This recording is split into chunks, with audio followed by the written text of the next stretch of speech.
Alright guys, BLM here, back with a new live stream, and yeah, got a lot to talk about. Obviously we got Survivor to talk about. So yeah, I mean, this is probably going to be a shorter stream. Dang, no one's even here yet, but who really cares? Oh yeah, this is probably going to be a short stream because I have to get up early tomorrow, which is going to be fun. In terms of the game, like, who really fucking cares what we're doing the game here? Really, this would mostly be a stream talking about Survivor. Really just doing this to have something in the background. I guess we'll do some free skate, why not? But yeah, we got the Survivor premiere. We got Big Brother, I guess. We got the Circle, a lot about the Circle. So yeah, quite a bit to talk about. Oh, hey, Bryce. I feel like this is like really early. I mean, like, I feel like usually you're not the first person to show up. Ah, fuck. Yeah, that second tribal was a bit of a surprise. I was not expecting Sarah to go home. Abraham, like, obviously, come on. Like, I think I said this even last stream, that if I had to pick one person who's going to be the first boot, I picked Abraham. So not that big of a surprise. Mind you, he went out for different reasons than I was expecting him to be. But, yeah, it mostly, the Sarah boot was definitely the big shocker to me. Not because it wasn't foreshown, like, it was kind of the obvious boot based on how, like, I don't know. It was the obvious boot based off how obvious it seemed to be. But, like, I was expecting some sort of surprise to happen, but it just didn't happen. Yeah, JD very big in the edit. I have not seen the confessional chart just yet, but I would assume JD would be number one, if not very, very high. Yeah, I mean, this was a great premiere. I thought it was a really fun premiere. Again, Abraham going home, whatever. But again, the Sarah Tribal Council is very strong. I thought the dynamics in all the tribes were really fun to watch. I was actually not expecting Uwa to even go to Tribal. Like, I was very much expecting it to be Luvu and... Is it Yasa? Like, I believe they're saying Yasa, right? Because it's like, it's spelled out Yase, but it's like, I'm pretty sure they're saying Yasa, but whatever. Yeah, I was expecting those two tribes to go. I was expecting, yeah, Eric and then, or Abraham, and then I was thinking Nasir was going to be booted this episode. I was not feeling great about Nasir, but at the time that we saw Sydney turn against him. But yeah, I mean, that was yeah, a pretty fun premiere. Like, Sarah is someone that I do think still has a lot of potential in the game. Though, again, like, yeah, in terms of her coming back, probably not happening. I would be very surprised. But still, I wouldn't be opposed to seeing it. It feels weird that she's booted so early, too, because, like, she's really, like, the only... I mean, I guess we have, like, Sydney, but, like, in terms of, like, the traditional, like, hot bikini babe sort of archetype, it's like, she kind of felt like, the only, like, traditional one. Like, it's kind of like a Haley or, like, any, or those sort of people, and it's like, so you're gone right away. I think that's a pretty big shocker there. Yeah, Shan was fun. I've not really... Okay, so, like, Edgic-wise, I don't really know who to be looking at right now. Obviously, it's only after the first episode, and there's a lot of stuff that can happen moving forward. But, like, I feel good about... Like, the thing is, like, I feel good about a lot of Yase people, but I get very worried by the fact that, what was it, Xander said at Tribal, that, that we're not the David tribe or something, and then, Jeff points out that the David tribe provided the winner of David vs. Goliath, and, like, that was such a weird thing to keep in the edit, to where, like, does that mean that they're, like, that Yase's not gonna, produce the winner? Like, that was a weird thing to be kept in there, if that doesn't end up meaning anything. because like I feel like traditionally I would think like Evie, really all three of the women on Yase. I think Evie, Tiffany, and Liana all had strong enough first episodes. And I think Xander had a pretty strong first episode, but man, like I don't know how to feel about that one specific comment. I think a lot of the Luvu people definitely still have a shot. Like even though like some people didn't get that much of content, I think Heather didn't get much content at all, right?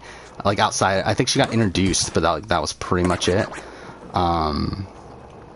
But I don't think it's like a death sentence for her, considering like again she didn't go to tribal. Though it is a bit worrying that like I mean then we don't know like Erica's relationships. We don't know Sydney's outside of her supposedly being close to Sean. Yes, I mean I guess really we don't like Luvu just did not get that much in terms of the individual relationships early on.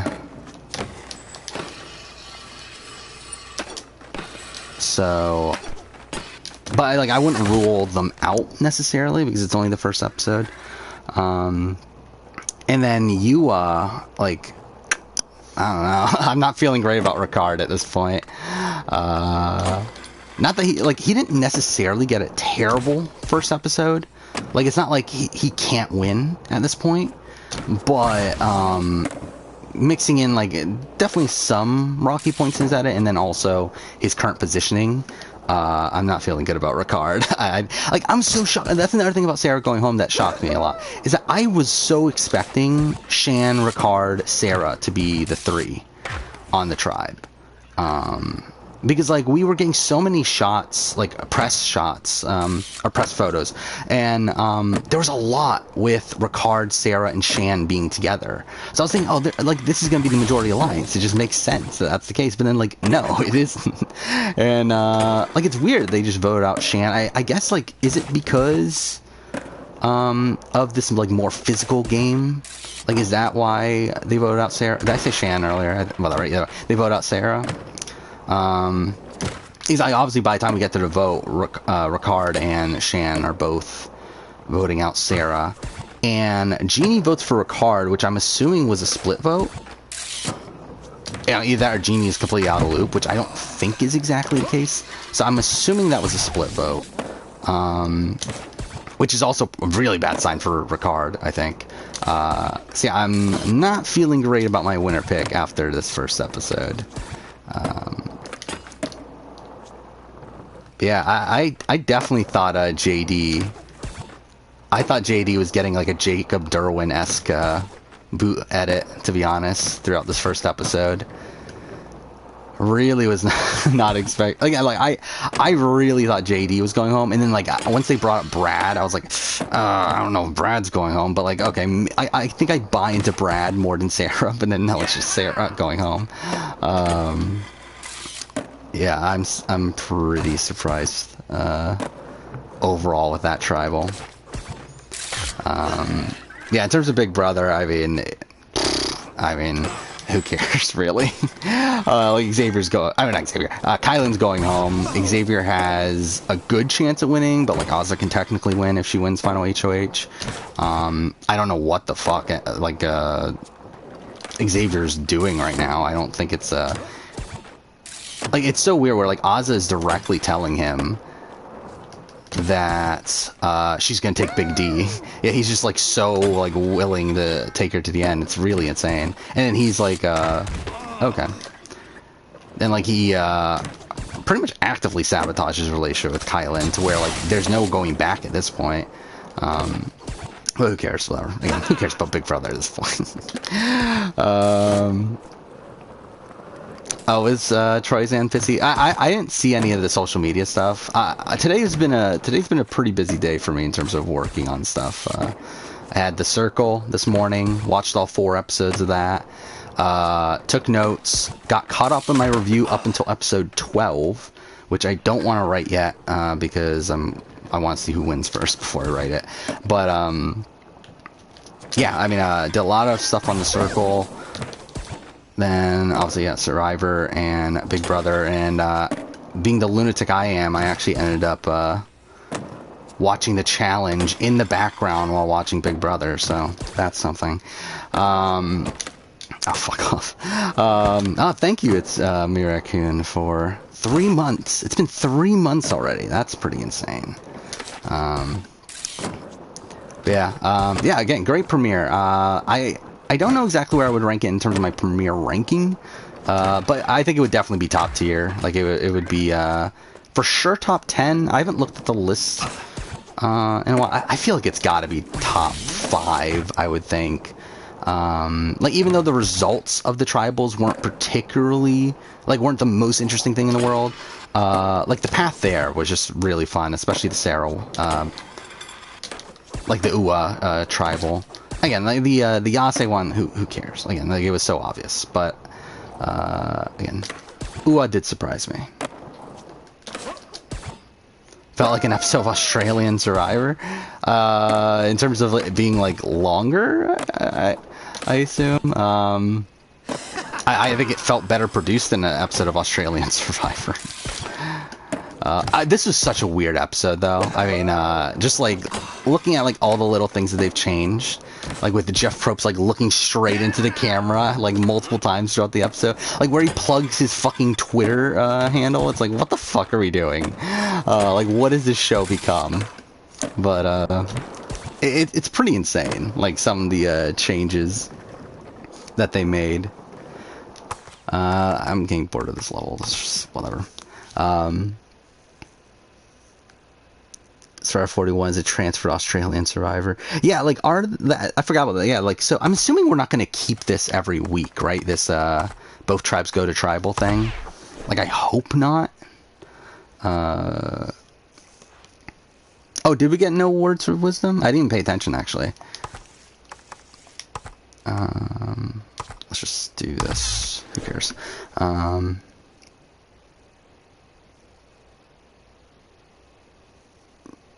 Yeah, like, I haven't seen... Is there a confessional count out there? I do want to look this up. Because... I wasn't really paying attention. But I feel like everyone got a confessional, right?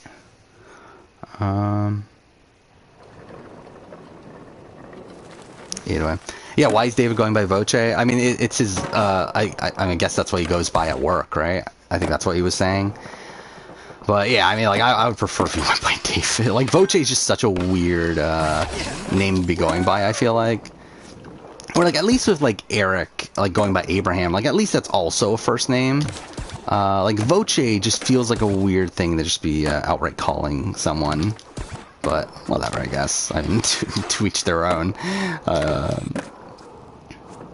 Liana got content. Liana got, like, I was actually... I believe she was, like, one of the first people to get content on Yase, right? Where she, gets shown her relationship with Evie. Which I think that's more than likely going to be a very important relationship on this season. Considering they took the time to highlight that relationship. I'm trying to think, was there even any other relationship on Yase? I guess Evie and Tiffany. And also Tiffany and Liana. So, again, like, I feel pretty good about the Yase women. I feel like they got pretty good content on this premiere. While, like, again, like, in terms of Voce, like, he got good, like, he got notable content, but it wasn't really, like, outside of his opening where he talks about being a doctor, it wasn't really deep content. Like, it very much felt like he was just getting it because he's a big character, more so than he's actually that important to the overall story. But I will say that I do think he doesn't seem as explosive as I thought he would be. I mean, I guess he kind of did at Tribal, but he seemed fine. Again, like, everyone was saying that he was going to get into fights with Evie early on. Didn't happen. They both seemed cordial. So yeah, I feel okay about Voce right now. I don't think he's not winning this game, but I don't think he's gonna be the boot in the next few episodes.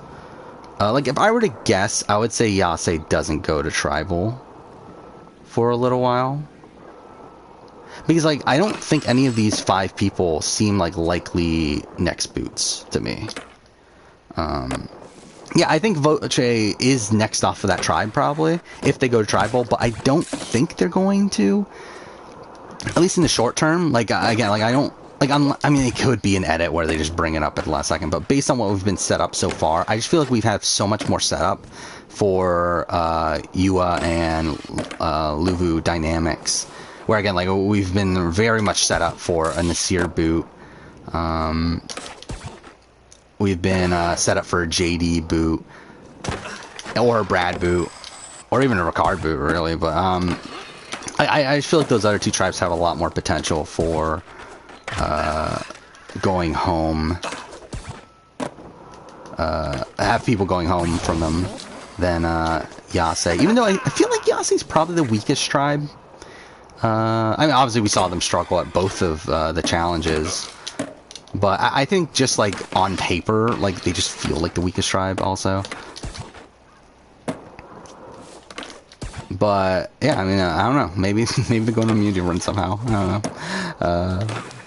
Yeah, I like Tiffany. I thought I would like Tiffany by the time we actually saw her, like, heard her interviews and, like, that sort of stuff. Like, again, like, I got nothing from her bio. Very much like the Tiffany from Big Brother. Like, I got nothing from her bio. But, yeah, I did feel like, from her interviews and stuff, I did like her quite a bit. Yeah, I think she's a potential top contender. Again, like, I'll be honest, I didn't pay attention fully to the Edgic, this episode. Because I had other stuff that I was doing at the same time. So, like, I didn't pay attention to, like, little things, in terms of, like, how, like, certain confessionals were being portrayed and, like, that sort of thing. But, I feel good about Tiffany. I feel like she would be one of my top, winner candidates for now. Especially because she's, like, one of the first people shown, too, and she, gets that footage of her from home, learning that she's going to be on the show and all that stuff. She also talks about her getting, was it double whatever. Anyway, yeah, like, so she gets good content. And yeah, I feel like she should be a top contender there. Brad gives you Bob but younger vibes. I guess. I don't feel good. Like, Brad is like, what the fuck are you doing?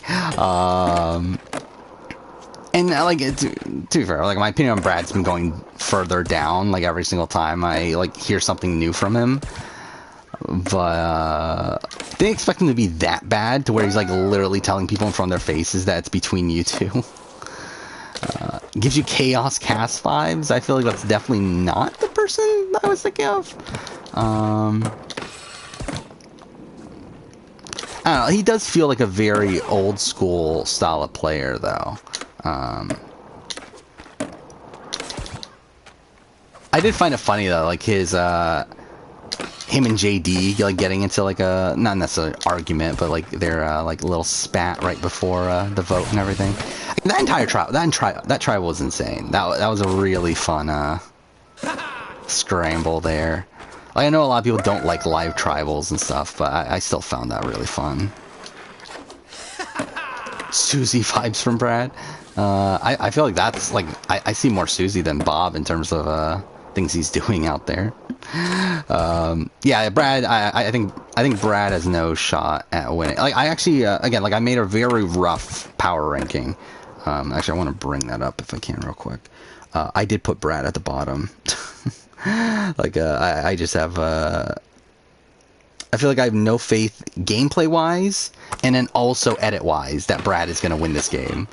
The fact that we got, like, again, like, he gets clearly undermined in the edit right away with, not right away, but, like, in this premiere with, Sarah talking about how dumb it was for him to say that she was the target. So it's like, again, like, I just feel like, very unlikely he's going to win from any perspective.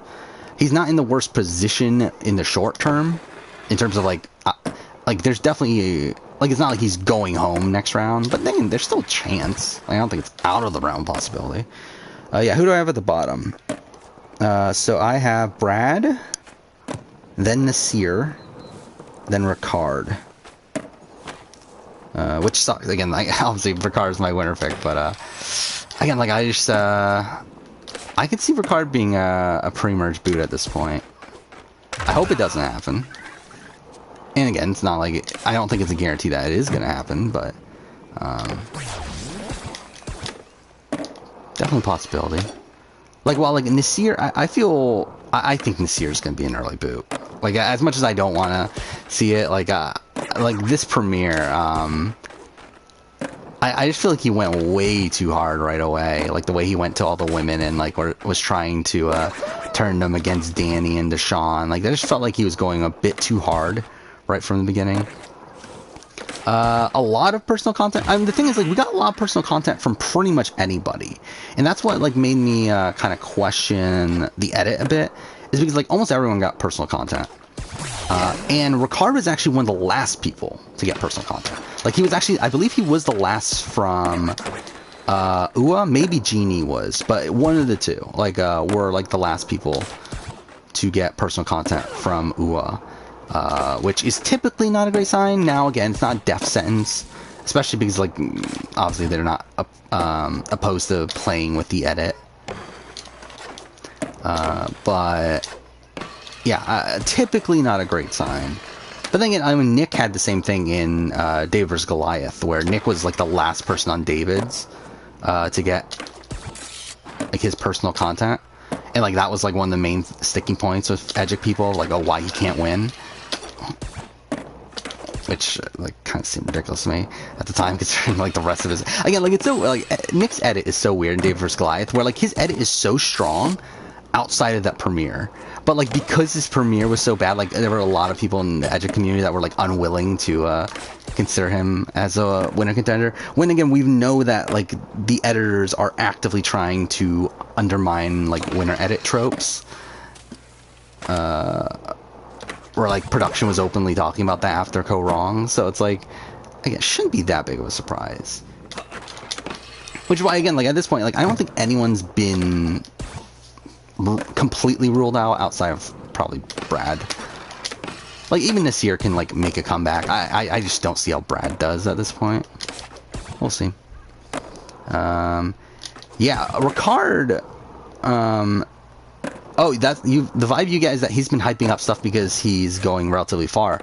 That's the opposite vibe that I get, at this point. I think he's hyping stuff up because he goes early. Because like before, like that's usually what actually like what typically happened for a lot of the earlier seasons of the show, and like kind of Tony ended up changing that up, where it used to be that like all the early boots were like so active on social media and were really hyping things up. Fuck off, I just fucking died twice in a row.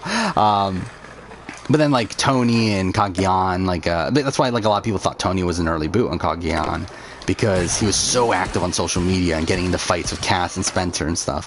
But obviously that turned out to be wrong, and, like, again, I could be wrong with Ricard here, too. But I would not be surprised if it is he's hyping stuff up because he is not going to have much other time to hype things up.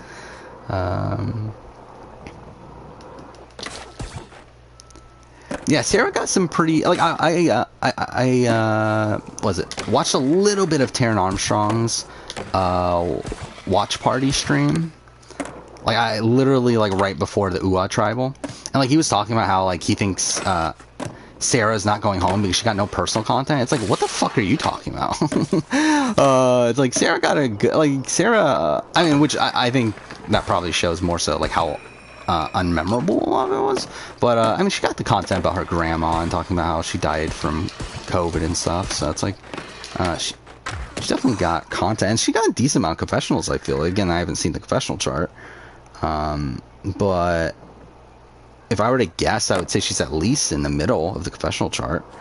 Ricard has 250,000 followers on TikTok. That's pretty insane. Didn't know that. I feel like there's a lot of people that have like a whole bunch of followers on TikTok that you wouldn't, like, a lot of reality TV people.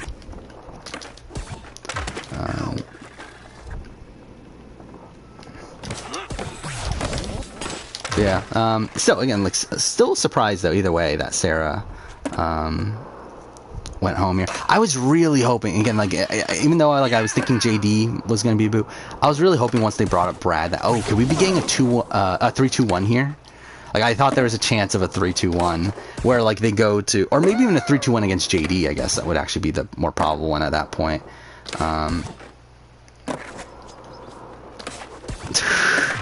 Shantham, is that what Rob is calling it? I didn't listen to Know-It-Alls. I do plan to, obviously, eventually. Again, I was too busy watching The Challenge and Big Brother, the two greatest shows on television.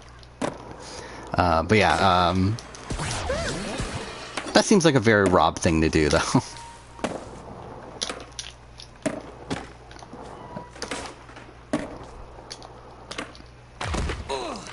You think Sarah's the one that stood out the most? I mean, I guess, yeah, probably. I'm trying to think, like, who's actually stood out the most to me? I'm thinking...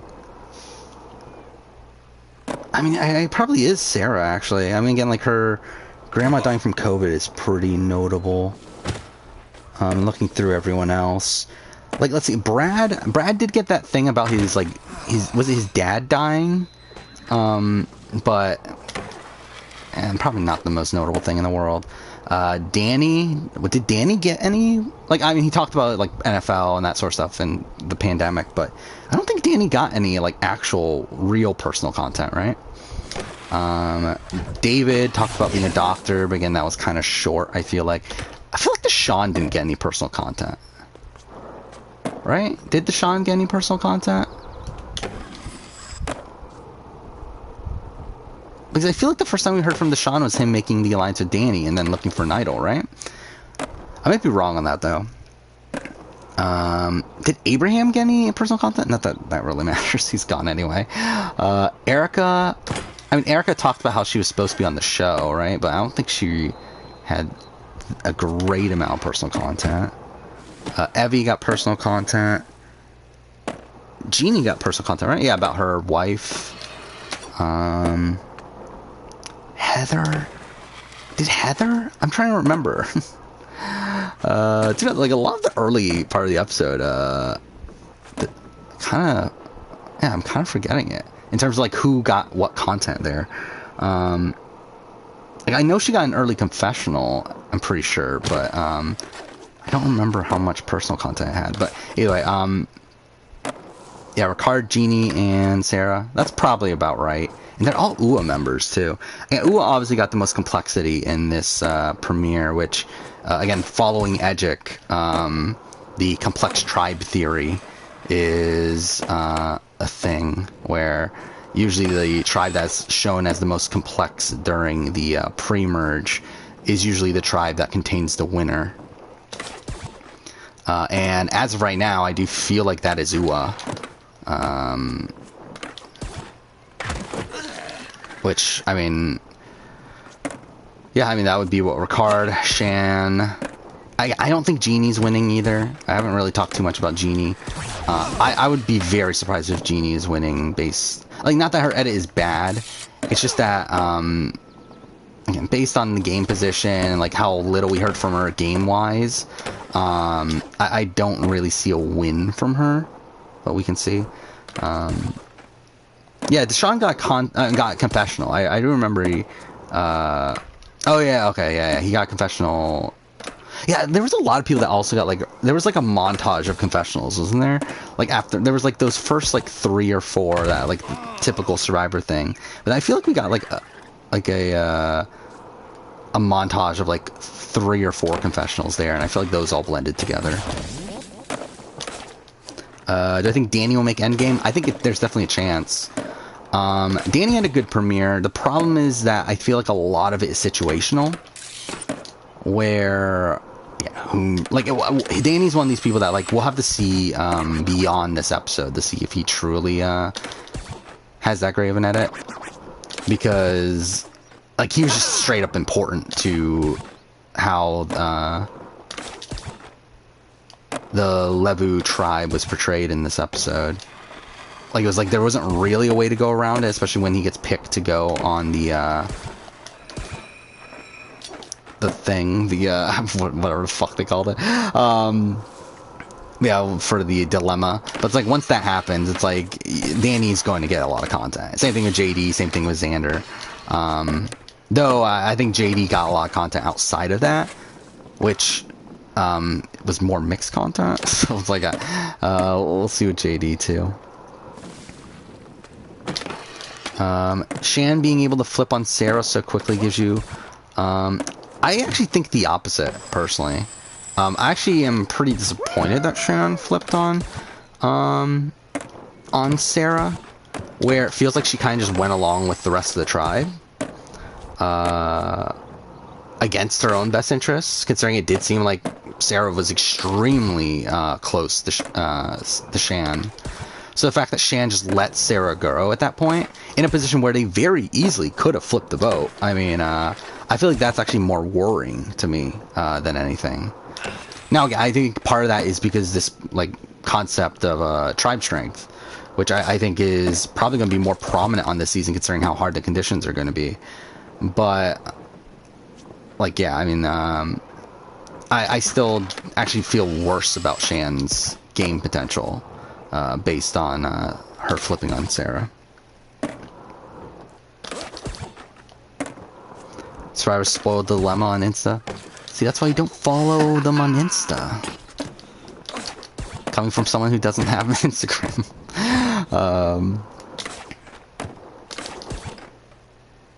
You think JD could get an Adam Klein style of edit?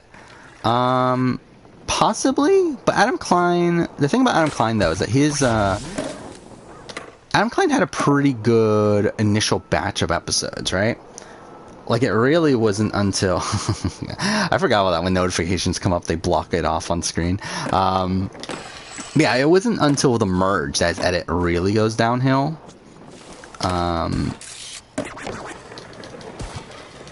So I do think JD's edit would be abnormally mixed for a winner. Again, like, probably... I'm trying to think of, like, people who had mixed premieres. Maybe Tony. I don't remember, like, Tony Kagyan. I don't remember if Tony Kagyan's was straight up negative or if it was mixed. Because I do feel like JD's was mixed. Like, it's not, it wasn't all negative, it wasn't all positive. Like, Nick was mixed. But I'm trying to, like, was there any other that had a mixed premiere outside of Nick?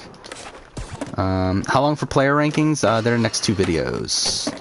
Australian Survivor player ranking is this Saturday. South Africa is this Wednesday. By the way, my A&W review came out today, which bombs, but who fucking cares? I want to look. Actually, I haven't looked it up, but I'm not expecting it to do well. Obviously, again, it's kind of one of these videos that I kind of feel like I need to do more so than I'm doing, because I'm actually expecting it to do well in any way. Yeah, 358 views, which is like what, like 200 views less than my Amazing Race video. So I mean, that's something. About 150 views better than my Far Cry video.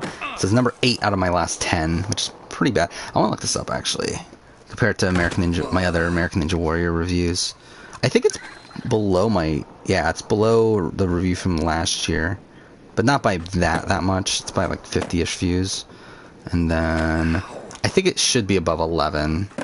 Yeah, it's way above 11. So, whatever. Who cares? But yeah, Australian Survivor player ranking will be this Saturday. South Africa will be Wednesday. South Africa player ranking is actually bigger, or is longer. So, that's something. You bit your finger? That's a shame.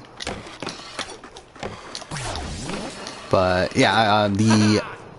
Australia one, I think, is like an hour and 1 minute long, and then the South Africa one is an hour and 5 minutes long, which is kind of insane. Obviously, like a lot of the Australia one, like the Australia one, like I didn't talk about that many of the players for that long until the final two. Which, I mean, if you've watched the last season of Australian Survivor, I mean, you kind of know who the top two are. But both of their sections ran kind of long, but everyone else wasn't that long, and that's why the South Africa one's a bit longer. It's because, I believe the halfway point in the video for South Africa is like at number 7 on the list out of 20, because like I just talked about a lot of the endgame people for a ridiculously long time. I believe Chappies is the one I talked about the most. I think it was Chappies, and then Nicole was also very long.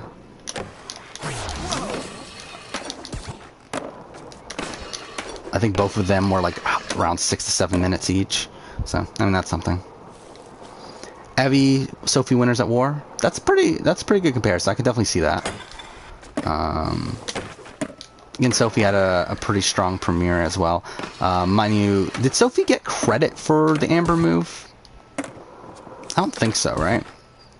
But either way, I mean, it doesn't really matter. I think Evie could definitely be getting that sort of edit where it's very strong for a majority of it, and it's kind of being used as a decoy winner edit.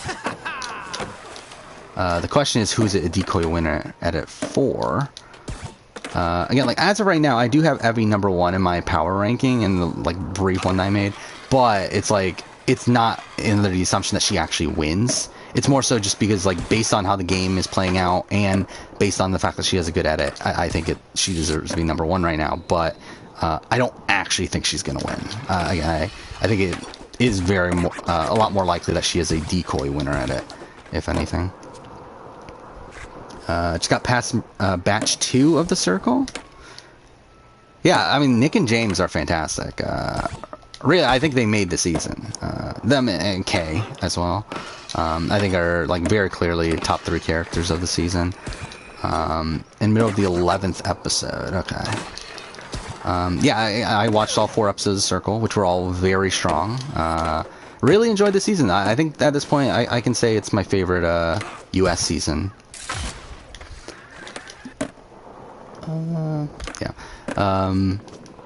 Yeah, I mean, I think it's reminding me a lot of the Circle France, which was a season I did really enjoy as well.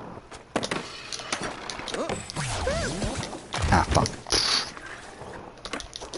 But I think the gameplay is like a bit more messy, where in the Circle France, it's like, because like this has been a very gameplay heavy season of the Circle, and I think that's what's been really fun about it. But the Circle France had gameplay that like ended being extremely dominant, to where by the end of it, it was very clear what was going to happen. But here with and it was really like one side pretty much holding control the entire time. This has been all over the place. I think this season's been a lot more fun. Yeah, it does feel short. I mean, again, the Netflix Circle seasons do feel short in general because they are shorter than how the format is typically supposed to work. Where the UK versions have what, like 20 episodes or so? I don't remember the exact episode count, but it's around 20. Again, having like only 12 to 13 definitely could use a bit more, but again, that's the way the Circle has to survive. I'm not really that opposed to it. And to be honest, also the Circle is a show that again, it's not like a top tier show for me. It's not Survivor, it's not Big Brother, it's not I don't know what the other show I would have mentioned is, but again, it's not a show that like holds my interest too much. So I kind of feel like I'm kind of okay with it being 12 to 13 episodes. To where I feel like if it was more, and kind of the way the UK goes, I do feel like it starts to feel like a bit of a drag at that point. Like UK season 2 in particular, I really did not care for that season just because it kept on going on and on and on. Yeah. Yeah, I think in terms of the strategy for a Circle, I think this is the most we're going to get from it, to be honest. Because I think the producers just straight up don't like the strategy of the Circle. Again, the producers are obviously from the UK, and you can very clearly tell that they try to shove under the rug a lot of the strategy, unless it's like actually that important to the how the season plays out, to where they're kind of forced to show it. Which happened, it seems like it happened on this season. It seemed like it happened on Circle France. Yeah, like I get the sense the producers are not too happy with strategy becoming like a focal point, but whatever. Yeah, I mean, had that happen at episode 12 or episode 11? Yeah, it did, right? Yeah, I mean, now like Nick, I think there's debate for Nick being the best player of the Circle ever. In terms of overall gameplay, in terms of like gameplay to get to the end, obviously winning the game is arbitrary in the Circle because it's such a clusterfuck. But I think in terms of like how they got to the end, I think Nick is probably played the best game of the circle, where like extremely impressive gameplay, really throughout. I mean, he does have a bit of a rocky start, but even then, like, he's not even like, it's weird because like, he's being shown to us obviously as this like massive douchebag early on, but like people seem to like him anyway. Like, he's never at the bottom of the ratings. Like, even at the beginning, he's the like number 4, I think. So it's never like he was actually disliked. Like, it's not like Joey, where like Joey actually did irritate some people early on. While Nick just seems to be someone that is pretty well liked the entire time. Oh, fuck up. When's the monster coming to play? I mean, everything is the monster, right? The game is the monster. By the way, again, the, Jeff Probst talking to the camera and all that sort of stuff is just so weird. Burn profile felt useless. Yeah, I mean, it wasn't the greatest twist, but it's something new. Like, it's something new. Is, again, we typically don't, like, with the circle, it feels like they've been reusing the same twists over and over again. And, just seeing fresh twists. And there's another one, in episode 12 that was also interesting to me. That, again, I think they are playing with the format a bit better here. Probst acts like a YouTuber now, yeah. Again, that was so weird too, like the opening of the episode where he's like just walking through a jungle, like saying, "Oh my god, I'm so happy we're back." Like all that stuff is just so weird. Like, I did see Jeff Probst's interview of EW, where like he talks about how like he initially like brought that up to Matt Van Wagenen, like kind of as a jokey sort of thing, but then like Matt was like, "Yeah, why not? Let's do it. That sounds fun." Yeah, it's weird, like, how the format is being changed here for 41. I do think they said that they're not gonna... They did also show the production crew and all that sort of stuff. That was also weird. But I think Jeff said that that's not going to be super prominent on the show. But, again, it is weird how... when you're, like, binging all the seasons, like, the jump from 40 to 41, I feel like that's going to feel very drastic. Oh yeah, the dice. I'm a little bit confused, a little bit not. I mean, like, from what I understand, everyone gets a dice, right? And they're able to play it at any time. Like, I don't know, I'm assuming it probably ends at like Final 5, Final 6 or something. But if they feel like they're in danger, they can play it. If they play it, they randomly draw. Like, there's supposedly a thing at the booth where there's 6 sheets of paper. One of them has safe on it. 5 of them don't. So if they randomly draw from that bag. If they draw the one that says safe, then I believe all votes against them are nullified as if it's an idol. I believe that's what I'm assuming. But also playing in it makes it so you can't vote that round, which makes that particularly interesting. And especially in this round where, like, Sarah goes home. Yeah, like, I was thinking at first, like, why didn't she play the dice if she thought she was going home? But then I realized, like, well, she thought Shan and Ricard were on her side, right? So by her using... And I assume... Like, this is another thing, that I'm assuming she probably thought that JD didn't have his vote anymore.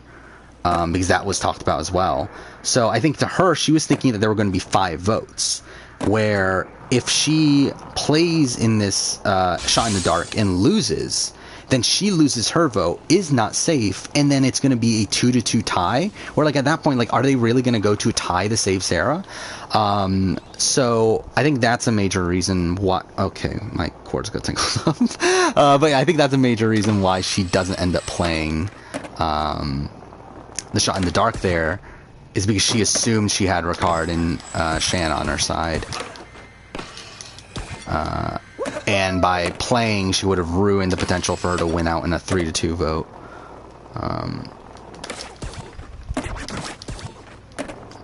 You think you're in love with Sarah? Well, good for you.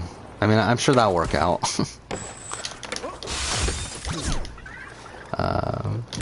I still can't believe Sarah is gone this first episode. Like not a person I had on my radar as someone to go home this early. Like, I really thought she was gonna at least make the merge. Now, again, like, I didn't really think she was gonna win, but definitely was not expecting first boot, essentially. Yeah, how do I do... by the way, when I get around to doing my first boot ranking, do I put both Sarah and Eric?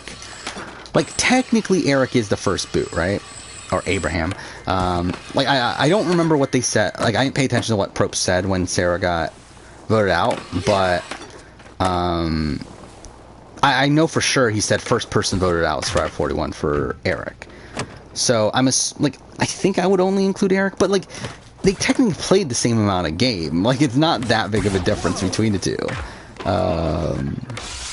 Did you say second person voted out? Okay.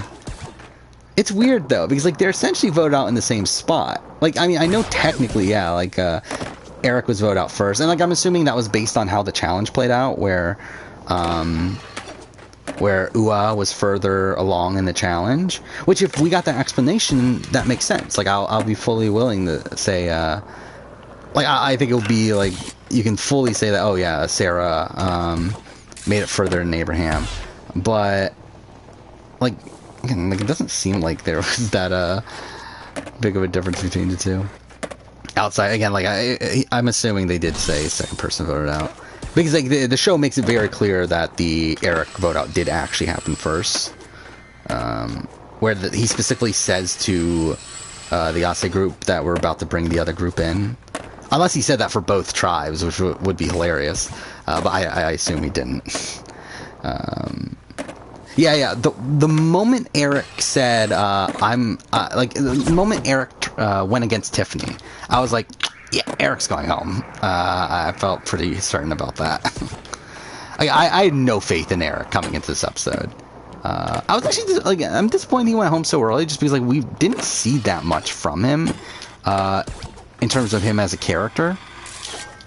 And again, I'm surprised because like again coming into the cast assessment and everything, I was low on Eric because like I thought he was going to be a very passive player. He actually gets voted out for being like actively bad, so whatever. Yeah, it seems arbitrary to go for Tiffany. Really, he should have been trying to work with Tiffany, right? Like they're both around the same age. Like I don't get why he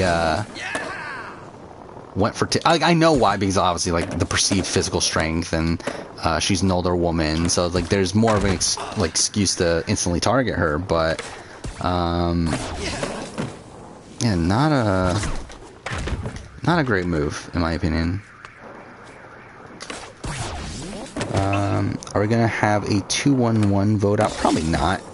I'll be very surprised if we get 2-1 vote out. I feel like we're for sure getting a double tribal still, though, right? Or not double tribal, but like a joint tribal. I feel like that's something that I still expect to happen here. I don't know, like, are we gonna get double tribal every episode? I assume not, right? That makes no real sense. Like, I assume that's only a premiere thing, but feels weird that we start off the season that way.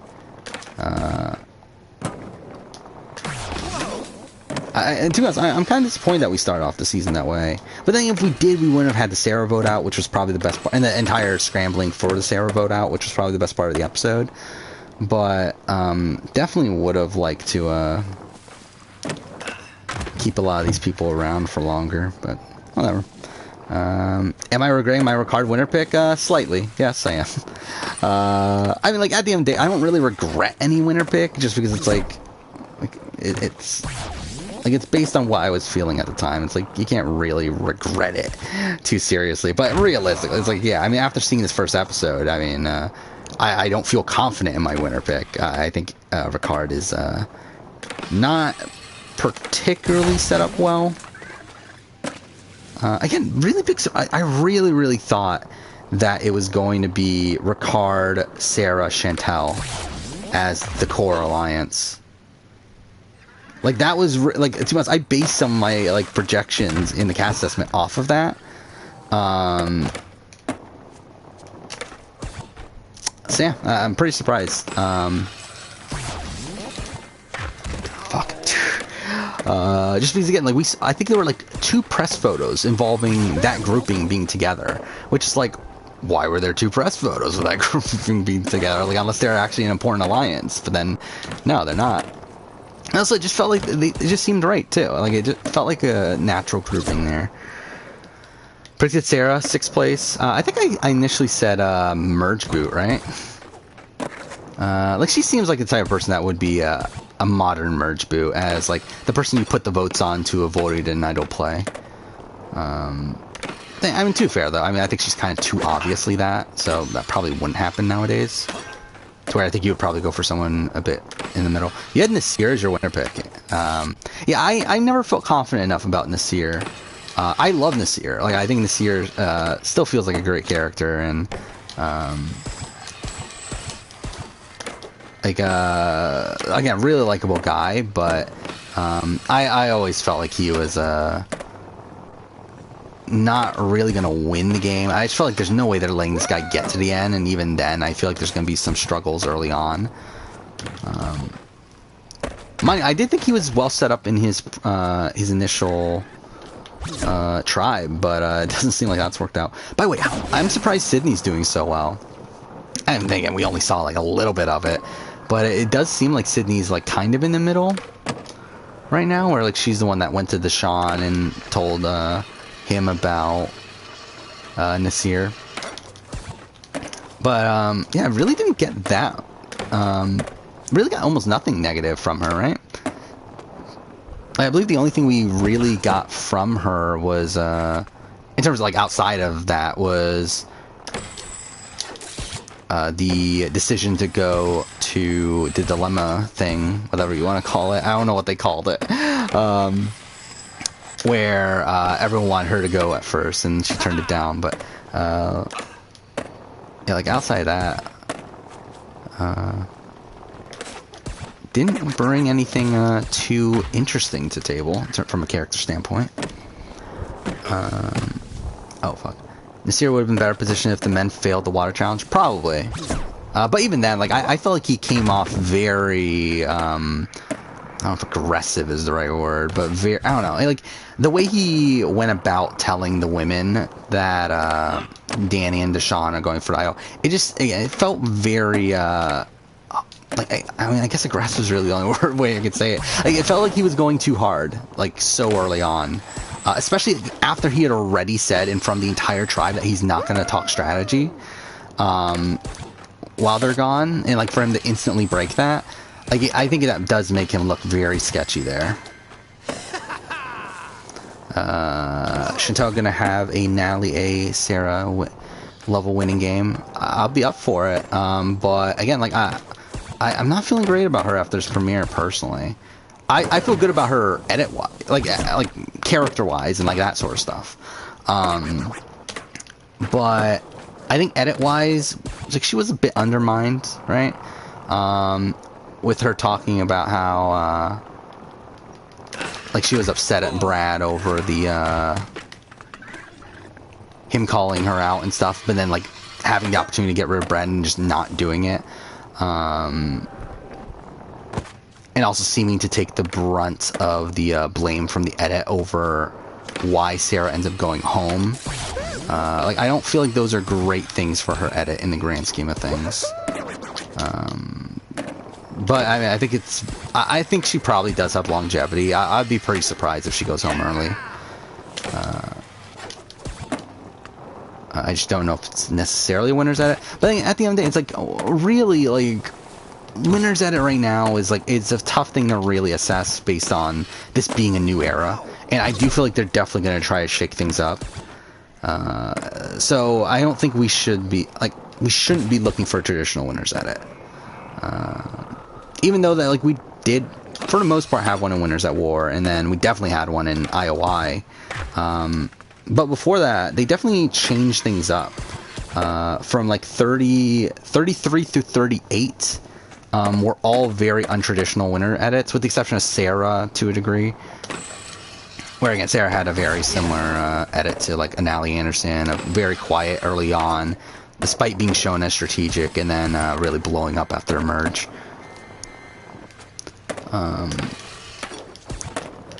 But like, I mean, Adam obviously like had like a good edit until the merge, and then everyone was saying, "Oh, the merge episode, what a bad episode for Adam. He has no chance of winning." But then he ends up winning because again, they were definitely playing with the norms there. And the same thing happens with Ben, where they literally do the exact same thing edit-wise, where they they knock down his edit around the time of the merge, and then ends up winning anyway. Wendell got a relatively quiet edit based on his archetype. Like, definitely someone that, if this was, like, Survivor, like 22, 23 sort of era, like, Wendell would definitely be getting a much bigger edit than what he was given on Ghost Island.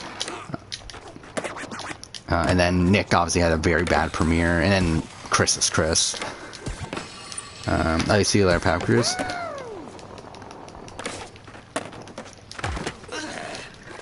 I think Wendell's was definitely not obvious. Like, even the Edge community was very split over whether Dom or Wendell were going to win.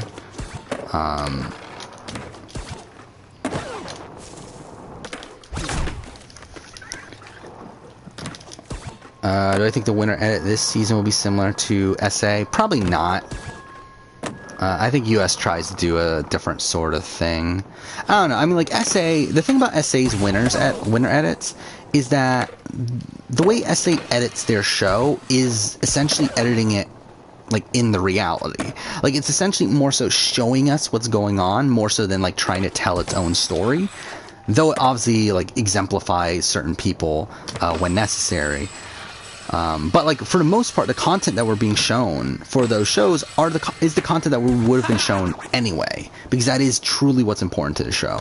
It's not like US, where again, US kind of goes out of its way to prop up winners, and like Australia is what the fuck, where like Australia just goes overboard to like tell their own story, even if it's not the story that's happening on the island.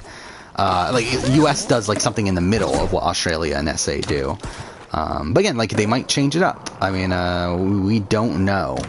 But if I were to guess, I would say still, I don't think they're going to go full-blown, like, literally just do a retelling of what happened on the island. I feel like they're still going to try to tell their own story. And if anything, I feel like they're going to further try to go into this journey sort of story. Because that seems to be the thing that Jeff Probst loves nowadays, is these journey stories. But, again, I think really Edgic for this season is just going to be kind of weird, to where we're going to have to wait until probably, like, I think this season we'll have to use as, like, the backbone for Edgic for 42. Because, again, like, there's just so much up in the air in terms of how the editors are going to try to show the show in this modern era. But, yeah, I mean, who's the MVP for this episode? I'm probably Evie. I was trying to think of Yua tribe first. That's why I struggled so much at first. But yeah, I think it's Evie in the grand scheme of things. But if we're trying to go for Uwa tribe, like, I feel like it's tough at that point. Like, I was trying to think of like it's probably, because it's like, I feel like it's either JD or Chantal. But I feel like they both have their issues. So. I think that's a bit up in the air, but again, for Yase, I think it's definitely Evie. And then Luvu, it's like Danny's the only one that got true, like, strategic content throughout the episode. Though realistic, I mean, Sydney got some, I guess, but we just don't know how the true dynamics are.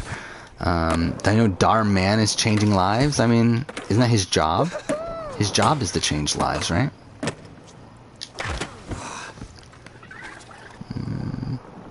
You thought for sure Wendell was winning until he argued with Jeff at the Immunity Challenge.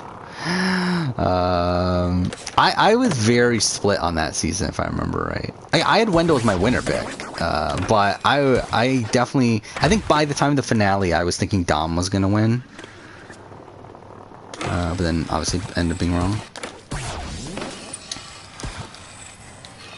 Because, like, this is an era, like, when going into Ghost Island, this is immediately after HHH and Millennials vs. Gen X, where like, one bad episode and like one bad, like, important episode isn't the worst thing in the world. So like Dom having a very bad premiere, like didn't really mean much to me at that point. So I was still pretty high on Dom. Again, Wendell to me, like Wendell should have had a bigger edit based on his archetype. I believe he is the most under-edited male winner in the history of the show, if I remember right. So again, that's what like led to some of the surprise there with Wendell from an Edgic standpoint. Yeah, Dharmesh could definitely go on Survivor. I mean, if he's that good at changing lives, I mean, he'd definitely win. Yeah, I was surprised at Sydney. I think Sydney might be a better player than I was expecting. Like, I thought she was going to come in and, like, be really wacky and, like, kind of in a Nora-esque way, but, seems like she's just a normal human being. So that surprised me. How do I assess Dom in the preseason? I don't think particularly high. I'm pretty sure I was pretty low. Again, like I don't have like my full-blown, like I don't know my full-blown opinions of everyone from that far back. But I don't remember being too high on Dom. Yeah, there's no swap from what I understand this season. Which is going to be weird, though I do also question, like, when is the merge then? Like, because, like, we already lost 2 people. Like, is the merge episode 5? Like, when is the merge? I don't know, this feels weird. I really don't know, exactly how this is going to play out from a format standpoint. Because, like, if we lost 2 people already, so we're down to 16... then let's say there's 3 more rounds. Like we're already on 13. Like that's when we normally merge in modern seasons. So really, like episode 5 would traditionally be the merge. But then again, this is an 18-person season, isn't it? So I guess 12 would be the minimum. So episode 6, which that's more in line, but then in like episode 7 is like traditionally the merge episode, like episode 7, episode 8. But like, are we going that far within these initial tribes? Because again, like if we're not getting a swap, which I think is all but confirmed, like that's a long time to be sticking with these initial tribe dynamics. Final 12 merge, final 11 jury. I'll say final 12 merge, final 14 jury. I think we're getting I think no matter what, we're getting a big jury. Like Jeff Probst has been very high on having big juries. That's why on IOI we had juries start at 14 for like no fucking reason, and that's why Edge of Extinction has had big juries and stuff. Because like I just think in general Jeff loves big juries. I say IOI, I'm an Edge of Extinction, but either way. Fuck me. Ooh, it's just gonna be JD and Chantel by the end. Yeah, so, like, I'm assuming, like, based on how that tribal played out, like, I would assume JD and Shan are very close. Yeah, I mean, like, Brad's probably going home next, right? I don't know, though. Like, on that tribe I'm talking about. Like, obviously, Ricard seems like the obvious pick, but, like, if you're But then again, JD knows that Ricard went after him. So that becomes tough there. But, again, like, if you're Chantel, like, 100% she should be, keeping Ricard around, right? But then again, like, I don't know. It's tough. Because I just think this was a bad move for Chantel, personally. Like, to get rid of Sarah. Like, I think in a real... Like, I think really she should have been... keeping Sarah... Wait, so... Yeah, Chantel should have been keeping Sarah and Ricard around. Keep JD around. But then we also saw her bond with Brad and Jeannie, though. So it's like, she had relations with everyone, so... It becomes tough at that point, but I just feel like Sarah was not the right choice for her from a social positioning standpoint. Now, again, like, is it worth wasting all the social capital to keep Sarah around? Probably not. But I think in an ideal world, this was not the optimal move for her. Yeah, I don't want any of this cast to go either. Alright, thank you, Saucy Sausage, for the follow. Yeah, I feel like I would guess Brad is the next boot, but from UA, again, I don't think they're going to Tribal next. I don't think. I would guess Levu would go to Tribal next. But I mean, who knows? I don't think he'll be Yase. I think they're probably gonna use more time to set up. Like, if David is going home, I feel like they would set it up a bit more. I don't know. Maybe they won't. Who the fuck knows? Again, like, who knows with Fetchick for this season? Especially because, again, like, we're not getting a swap. That really changes things up in terms of, because, like, once they set up a potential boot, like, that person's more than likely going home, right? Eventually. Because, like, if there's no swap or anything, like, it's going to be tough for them to change up the dynamics from a realistic standpoint. Without a swap. I'm thinking I guess that's actually probably why they added in the shot in the dark, is to add more dynamics in terms of that. So that it is harder to get out the clear target. Which, by the way, I do like shot in the dark. I haven't really talked about that. I do worry that, again, like, it's more advantages and more potential for, like, everyone at Tribal being safe, which is not ideal. Especially with these small tribes. Like, again, like, how many fucking advantages are they handing out? But I do think it's an interesting idea, and I do think it adds... I think from a producer standpoint, I like it in the sense that it encourages players to blindside people. Because if you're not blindsiding someone, they're obviously going to... Like, you're essentially... Everyone on the island has a 1 in 6 chance of having an idol. At all times. Like, people have talked about in the past, like, what would a season be like if everyone is handed an idol at the beginning of the game? Like, this is essentially that, but it's more so the possibility of an idol. To where everyone blatantly has a 1 in 6 chance of having an idol. And through that, it definitely shakes things up in terms of how you vote people out. Where, again, you can't straight up tell someone you're voting them out anymore, because they're just going to play the advantage. And in that position, they can potentially blindside you. So, yeah, I mean, I actually do like this twist.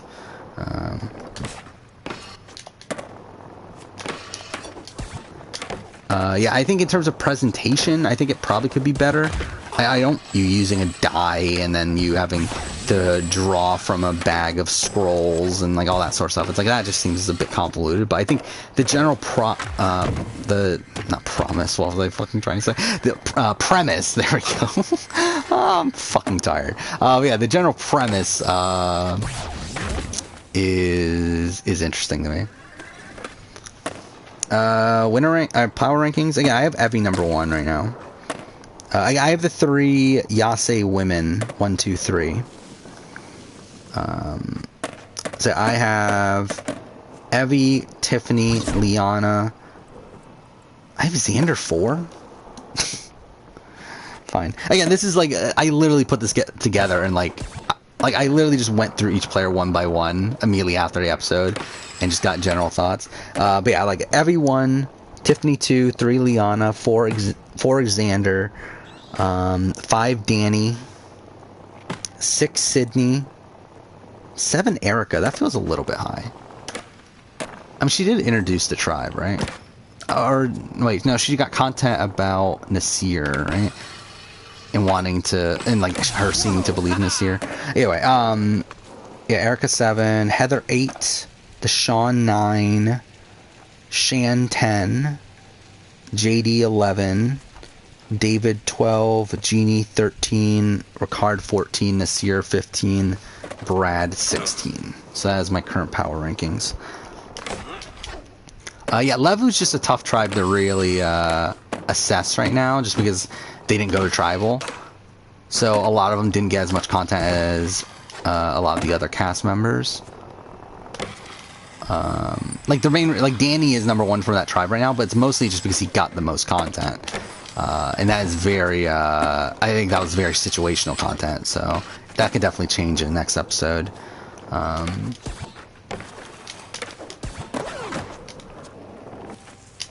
Yeah, then, what was after that? Yeah, it was Erica next?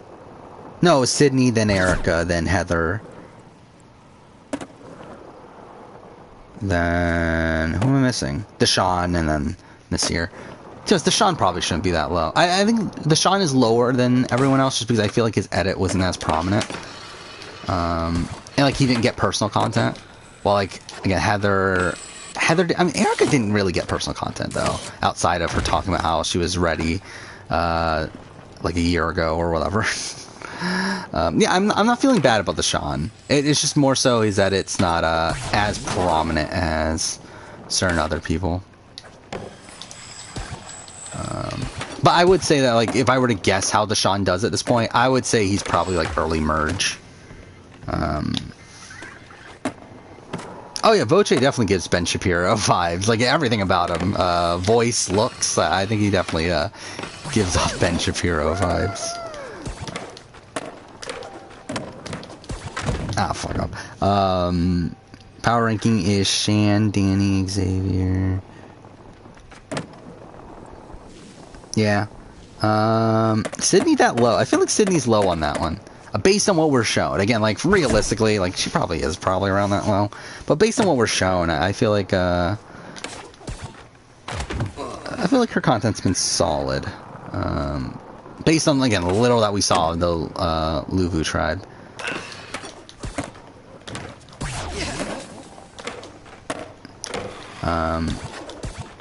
Fuck off.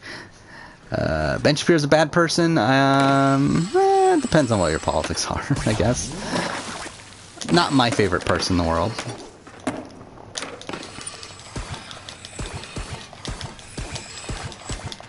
Damn it.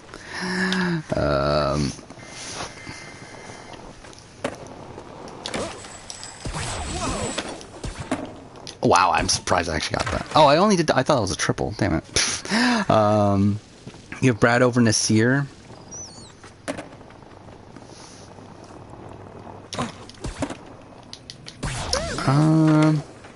Yeah, I think it's more likely that we get Levu going to tribal.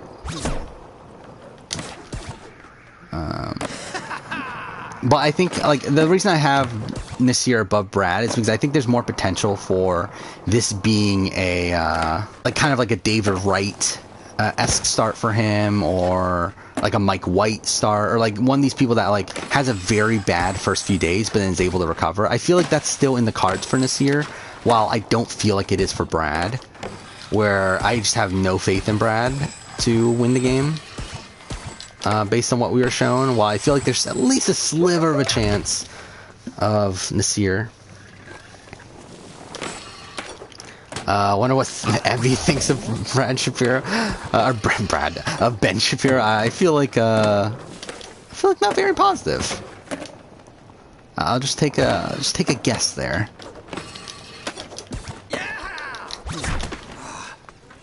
Pre-game Brad gave you Frenchie vibes. That's not exactly who I thought of. I think I said Terry Dietz, right? In my cast assessment, which I don't know. I probably don't necessarily agree with that at this point, especially because Terry Dietz is a lot more intense than Brad. Like, Brad definitely seems a lot more goofy and doofusy. I don't know, who does Brad remind me of? I mean, someone mentioned Peter Harkey, and like, I actually really see that now, and they even look similar. But like, I don't think that's out of the realm possibility. I think that's like an apt enough comparison. Actually, aren't they like around the same age too? I mean, like, Peter Harkey's probably, I think Peter Harkey's actually probably in his 60s, but still. Yeah, how old was Peter Harkey when he played? He's probably like 40 something. I don't know. I feel like that could be like an apt comparison. What was Peter Harkey anyway, job wise? Bowling alley owner. I forgot about that. So yeah, he was 45, Peter Harkey. So I don't know. That's like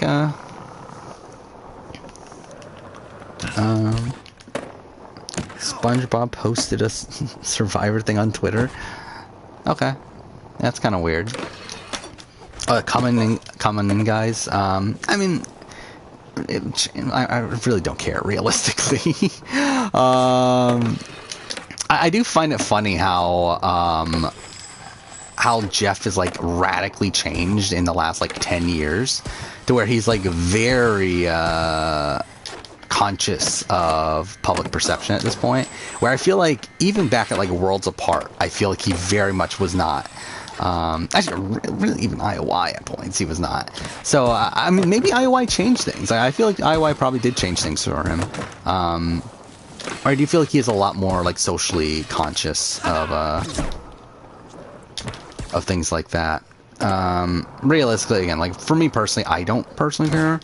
Like, obviously, like, I'm someone that, like, the intro to my videos is Alright Guys. So it's like, I actually thought about that, like, once he did it in the, once they talked about that on the show, I was like, well, should I change my intro then? But then, like, what's it just gonna be? Is it gonna be all right? Like, it's like all I'm gonna say is all right. I don't know. But like, I get why they would change it, but for me personally, it's not a big deal. But then again, I'm not the person that it would affect anyway.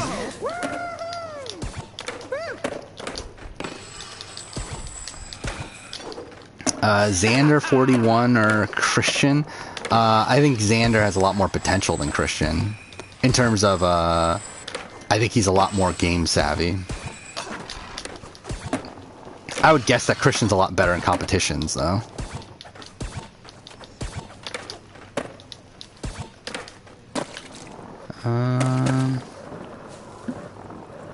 Oh, I forgot I forgot SpongeBob was owned by Viacom. Yeah, so that's probably just them trying to self-promote. What the fuck was that? Yeah, I mean, I don't know about Jeff when he talks about social issues. I think he does believe it, but I don't think he, like, it does seem very forced in the way that he's trying to add it to the show, though.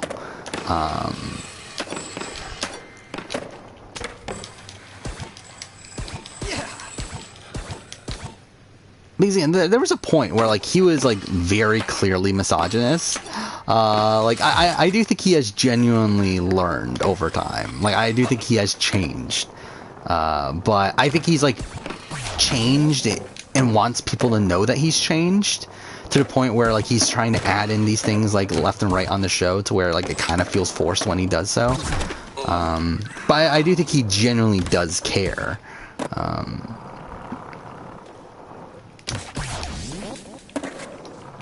Do I want to visit Shake Shack? Probably not.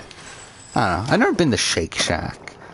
Yeah, I looked this up when you mentioned it in the previous stream that I do actually have one not too far away from me, but again, never been to one. Who do you think is going to be the Twitter stan of the season? Probably, I would guess Shan, right? I feel like they're... Well, actually, am I forgetting someone? Let's look at the cast again. The Sean... No. I feel like either Evie or... Shan. I feel like it's Shan. I feel like Shan seems like the clear-cut person that Twitter is going to root for. Again, like any person of color that is decent enough strategically, I think is like the front runner already to be... and also like can give like fun confessionals and that sort of thing. I feel like that person's already like the BB, or not BB Twitter. I was gonna say BB Twitter, but like the Twitter like fan favorite. Tiffany could be. I feel like she need. I don't know. Did she do anything fun this episode in terms of confessionals? Like obviously she got like content of like her trying to find an idol and like all that stuff. But like, was she fun in the confessional? I don't remember. I want to be Chantel's friend. Yeah, I mean, she seems really nice. Like, it's so weird that she's 34. Like, she definitely does not scream out to me as 34. Like, I think she could have gotten away with, like, 25. Like, she definitely does not feel 34 at all.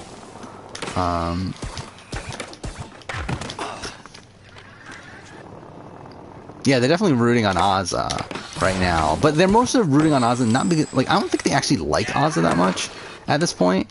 Like, Azah was that person in the preseason for 23. But at this point, they're more so just rooting against Derek F. and Xavier, I think, more so than they're rooting for Azah. again, like, what the fuck is this season gonna be if Ozza ends up winning?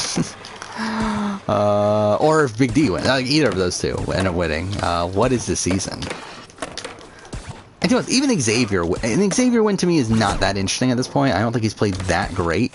But I'm like, ugh. It's like Ozza or Big D is just like so much worse. Again, like the Ozza Big D Final 2 is very possible right now, which is so worrying. If Ozza wins Final HOH, she's taking Big D, and she's gonna probably win. But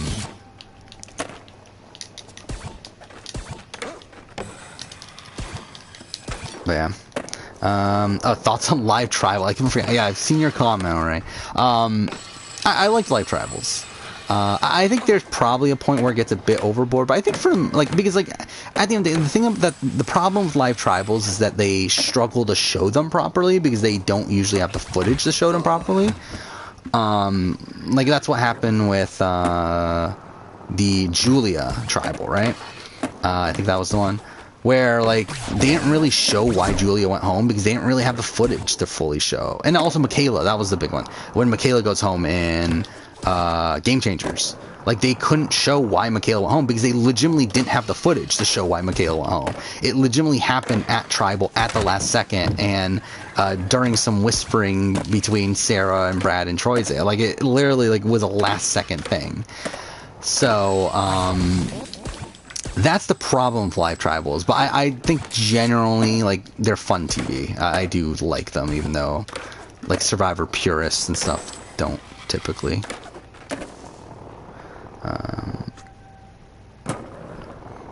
Yeah, Ozza winning over Derek is interesting. I mean, like I think I would personally probably vote for Big D over Ozza.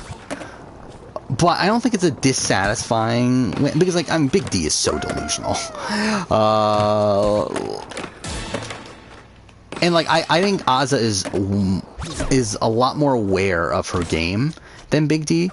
Where, like, it's kind of a situation kind of similar to what happened in South Africa this season. Where, like, again, like, I would vote for Ernella over Nicole. But Nicole definitely knew her game a lot better. Or, like, was able to articulate her game a lot better, I should say. I think it's kind of a similar case with Ozza and Big D, where I think Ozza has a more accurate read on what she's done in the game, and yeah, like just in general has a better read on the game than Big D. But again, I would personally vote for Big D, just because Big D's been better positioned in the end game here, and really has been better position like within the cookout for most game. Mind you, a lot of that's because he's a pretty blatant goat, and it has actually been actively sabotaging his own position, which is hilarious. Again, like, oh my god, Big D is such a bad player though. It's like, again, like when I'm saying I'm voting for Big D over Ozza, it's more so because like I think the individual game that he played on this season I think is better, I guess, but he's still such a bad player. Like I think he is legitimately the worst player that has made the Final 3, possibly in the history of the show. Like, I think he's worse than Victoria, because at least Victoria didn't blow up her own game. Like, she just did nothing. Like, Big D has, like, actively sabotaged his game numerous times, and is still a massive go, and is still, like, I don't know, like, it's like there's nothing good to say about Big D's game, outside the fact that he, like, has been more so in the, like, core power structure than Ozza, where, again, like, Derek F, Xavier and Kylan have been in, like, a solid 3 for a decent amount of time, and, like, Xavier's always wanted to take, Derek F to the end, while, like, Ozza's been, like, in the position where, like, she's for a while, and, like, hasn't really been wanting to win the game, doesn't think she can win the game, has been essentially handing the game to Xavier and Big D. So, like, that's my issue with Ozza. I just think the game she's played on this season is extremely poor. Despite I do think she is a better player than Big D. Yeah, I think Ozza has helped the cookout more or like has directly helped the cookout more than Derek F. like, the thing is, I think Derek F's biggest contribution to the cookout was something he did unintentionally, which is that he hated Tiffany so much that no one believed that he was in an alliance with Tiffany because he hated Tiffany so much, which, again, like, was very important to the alliance, because, like, even, I forgot if it was Claire or Alyssa. I forgot which one. One of the later exit interviews, or maybe it was even Sarah Beth. One of the later exit interviews cited that as like one of the reasons why never saw them working together. So it's like, I think you have to give him credit for that, but again, it's very unintentional. Like, it's something he did, but, like, not purposely. Well, like, again, Azza did have good relationships within the game with, like, Derek X and Claire and Sarah Beth at points that were able to pacify them. So it's like, yeah, I mean, I think there's definitely the argument that Azza was more important to the cookout, and especially more intentionally important to the cookout.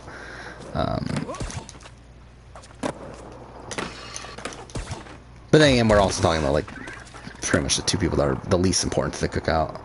3 along with Xavier. Again, I don't think Xavier is that important overall to the cookout. I think he's the one that benefited the most from the cookout. But in terms of being that important to the cookout's overall success, I don't know how important he really was. I do really like this level, Maul.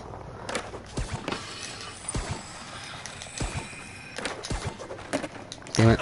Okay, fine. Who's the better player, Gina Marie or Big D? I think Gina Marie. Like, Gina Marie at least won competitions and at least made decisions within the game. Like, Big D's just there.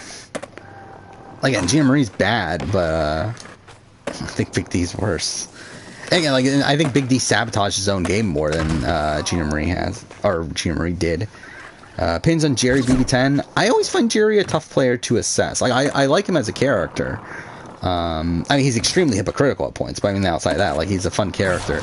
As a player, I don't really know. And I feel like, I've talked about this in the past with, like, older school Big Brother players, where I feel like a lot of them I can't truly assess properly because, like, I didn't watch the feeds during those seasons. I don't know how their games actually were portrayed. Like, I don't know how different they were from how they were portrayed, and also I don't know how their jury chances were. Like, I don't know, like, who does Jerry win against? If it's Jerry versus Memphis, does Jerry win that jury vote? Like, I think that would greatly factor into how I assess Jerry as a player.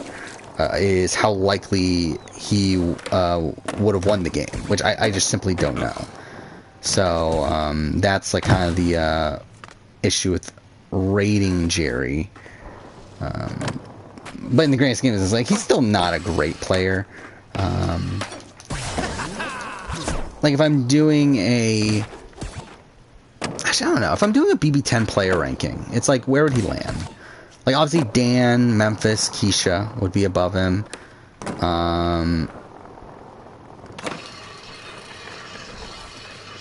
Probably Michelle.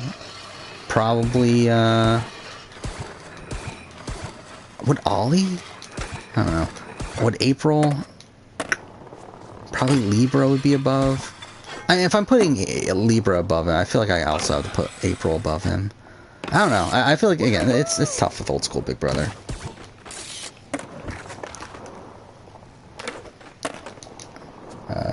Who's the best player of the Jokers?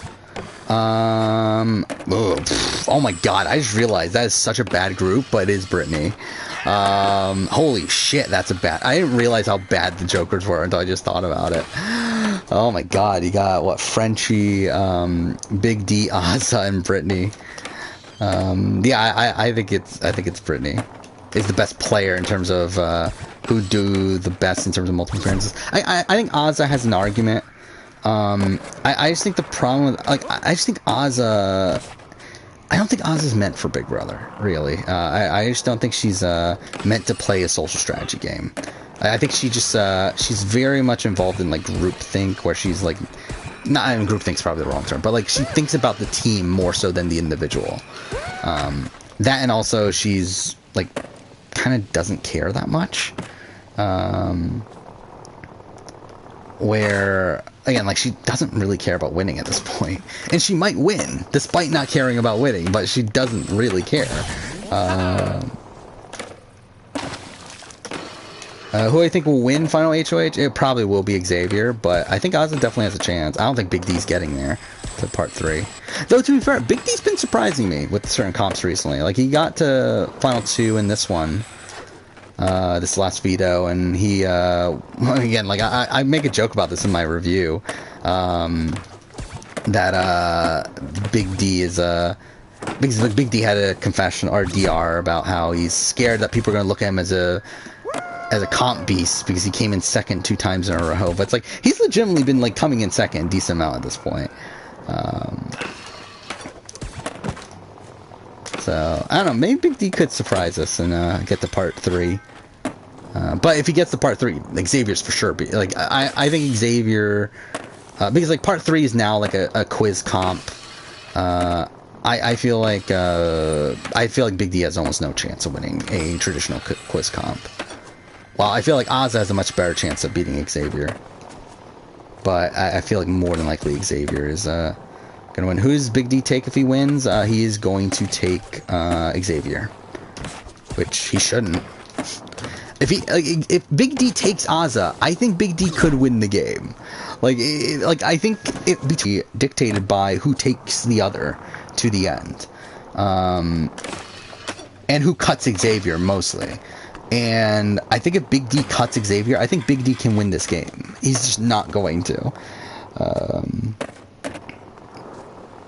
Do I watch baseball? No, I don't. I'm not a big sports person, in general.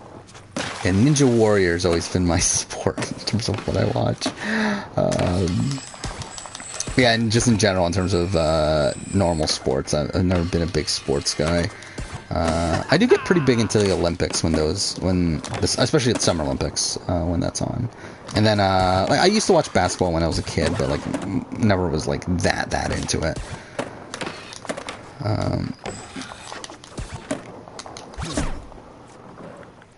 You want to see Frenchie play Survivor? That'll be a clusterfuck. I mean, to be fair, like, would he be better on Survivor?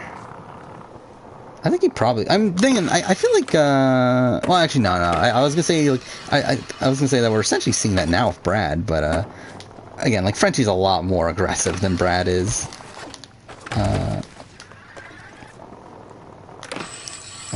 Odds of Xavier being locked out part 3, I think 0% chance. I think, like, well, I mean, I shouldn't say 0, but okay, let's say 0.01% chance. It's not happening.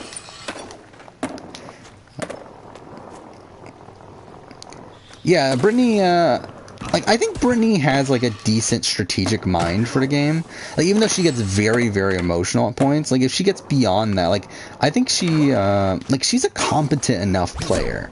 I just think she's, like, kind of mediocre socially. Especially, like, and to be fair, like, part of that has to do with, I think part of that has to do with her autism, to where she's, like, not as socially aware, as I would like her to be, in terms of her as a player. But, it's like, I think there's definitely the game knowledge is there. And, like, she seems, like, okay enough in competition. She's not, like, a slouch there. So it's like, I think she's definitely better. She's definitely better for sure than Big D and Frenchie. I think Ozza, I don't know. It's tough to assess Ozza. But I would, again, I would probably lean Brittany as the best of the Jokers. Big D beyond Survivor would just not happen. Like, I feel like, it would be hilarious, though.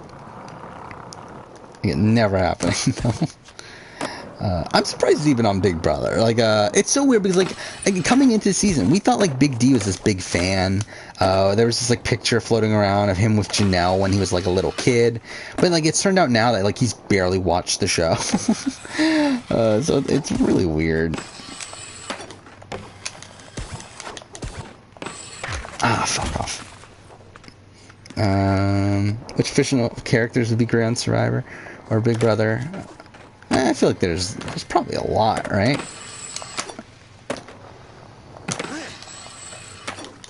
And we have talked through MCU characters in the past on on how they would do on Survivor. Where I think DF would be on my BB23 winner rank, or player rankings if he cuts X. It's like, I mean, it's not happening though. But it's like, I mean, he would be definitely higher than where I would have him now. I don't even know where I would have him now. I know he's low. I don't know the exact placement. I'm trying to look.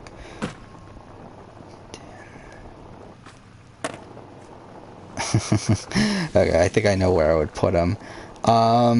If he cuts Xavier, he probably does move up a few spots. He's still a bad player though. But then, like, I think, like, him cutting Xavier just, like, completely changes the way you have to look at Big D as a player. And it's not the player that he is. Like, he's not the player that's going to cut Xavier at the end. Because he has such a bad read on the game that he thinks that Ozza has a better chance at beating him at the end. Because, like, so much of what Big D is as a player is his delusions.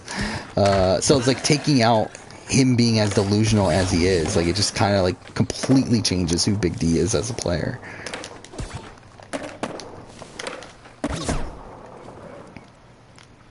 Star Wars Visions came out today. Yeah, I haven't, Which one is Star Wars Visions? Is that the animated one, or... I don't remember. I'm looking it up right now. Yeah, it is. Oh, it's the anime. Okay. Yeah, it seems interesting.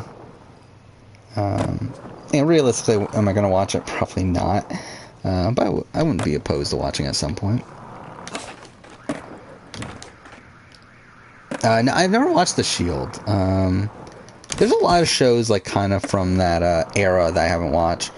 Mainly because, like, with TV shows, like, I didn't watch a lot of, like, cable, or, like, any shows outside of, like, the main networks, until, like, I don't know, like, 2013, 2014, and, like, at that point, I started expanding a bit more, but, even, like, now, like, I'm, like, kind of back in the spot where, like, I don't watch much outside of reality television, just because I don't really have that much time for it at this point. So it's, like, there's still a lot of shows from that era that, like, I haven't gotten the time to go back to and watch. It's, like, The Shield, The Wire is a show that I always wanted to watch that I never got around to.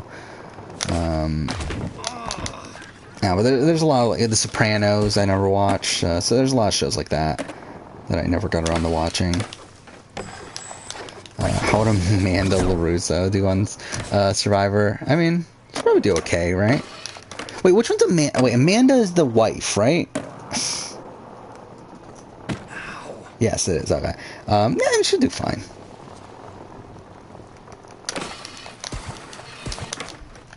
And she seems, she seems like fine enough at everything.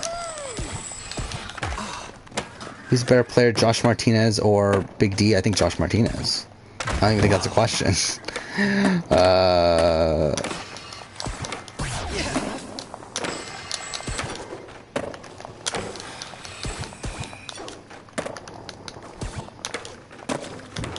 But yeah, The Wire. I hear like a lot of great things about The Wire.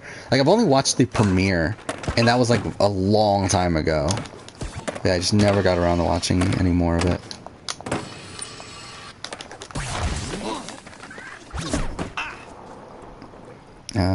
Tribe of 5. Oh, Big Brother players. I feel like that's like kind of complicated to do on stream without it like all in front of me. Yeah, like, who from Big Brother would I want to see on Survivor? I'm trying to think. I'm trying to think of, like, this season, who would I even want to see? Maybe, like, would Kylan be interesting? I don't know. I feel like Xavier definitely could have been on Survivor.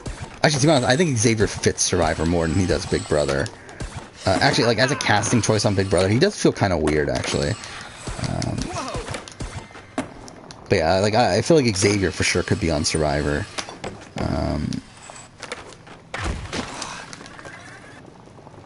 I'm trying to, Christian, kind of, but, like, I feel like Christian fits, like, the challenge a lot more.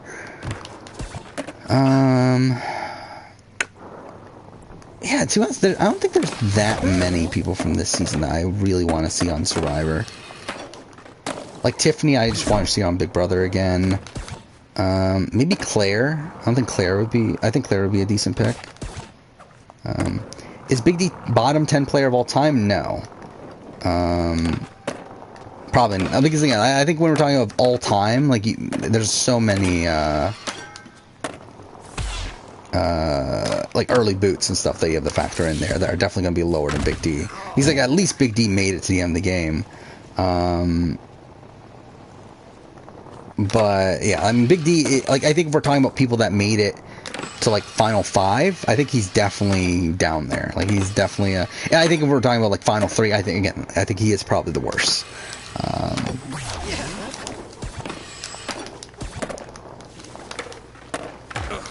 Who's better, DF or the sex stool? I mean, the sex stool... Well, actually, no, I was going to say the sex stool never got voted out, but I mean, I guess technically Big D's probably never getting voted out either. Would the sex stool win a jury vote? I think that's the question. Oh yeah, face reveal. I've talked lots about it. I wouldn't be opposed to doing a face reveal at some point. Like, again, like, I initially planned on me being in videos for my YouTube channel, but I just didn't have a good camera at the time, and I was just like, fuck it, it's not even worth it. And to be, I don't have a good camera even now. I think if I ever, like, actually bother with, setting everything up properly, because again, like, right now I'm streaming off PS5, or PS4, yeah, if I ever bother, like, actually properly streaming, then I'll probably, end up, getting some sort of webcam and trying to do something there.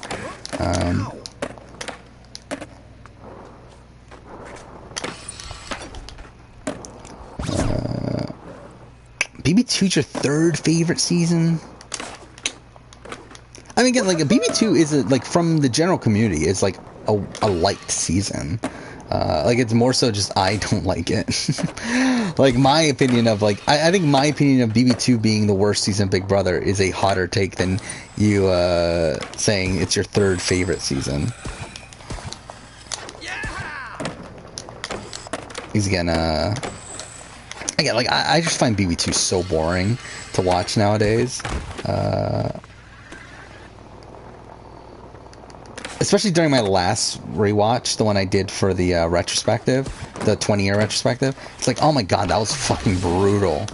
Like, I really, like, I almost, like, quit doing it. I was like, is this worth it? Am I really, like, is it worth watching, like, how many episodes is it? Like, 30 episodes of this, like, really boring fucking season to make this 20-year retrospective, but whatever. Top 10 players that made jury for Big Brother. I assume you mean top 10 that didn't make jury?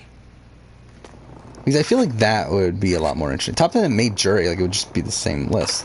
Yeah, so if it's like top 10 early boots, then yeah, I feel like that's something I'll, like, pre-jury boots, that's something I'll do. Who's the worst player, Wendy Jo or Abraham? And it's Wendy Jo. Abraham, like, again, like, whenever I get around doing the first boot ranking for Survivor, Abraham's probably going to be around where, like, Sekou is. I feel like, actually, I forgot to talk, I don't think I ever talked about that on stream. That's actually who, like, Eric was reminding me more and more of as, like, time went on. Like, I was kind of thinking of him, like, as a mix of, like, Philip Shepard and Sekou, from Cook Islands. This first boot of Cook Islands. And I feel like they're probably around the same ballpark as a player. If Naonka was on Big Brother, that'd be incredible. I would love Naonka on Big Brother.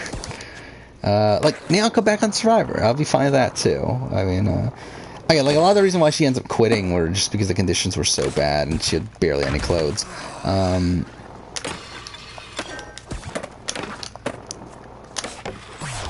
it's like, I wouldn't be opposed to a Naonka return. Who do better on Survivor, Condom or Wendy Jo? Probably Wendy Jo. Well, actually, I don't know. I feel like a condom could probably last 39 days on the island. Wendy Joe probably can't, so who knows? Prettium had BB2 ranked at number 6. See, that feels way too high for me. Like I like for me personally, it's again like I have it as the bottom ranked season, but I can see why other people don't. But having it like that high to me is like kind of insane to me. Like obviously everyone has their own opinions and all that sort of stuff, but it's like again like having it at number 6 when you have so many other great seasons out there.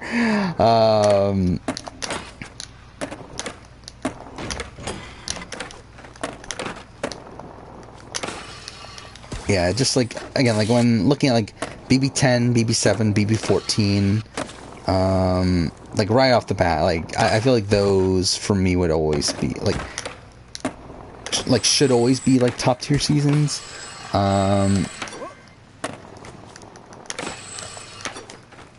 Like even BB3, I think is way better than BB2.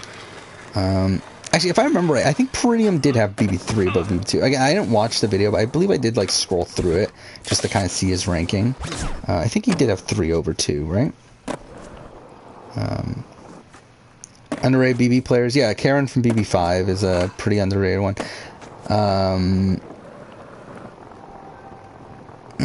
trying to think of underrated.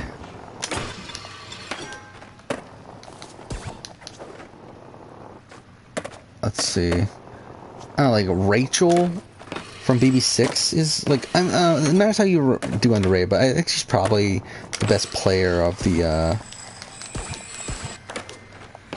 Sovereigns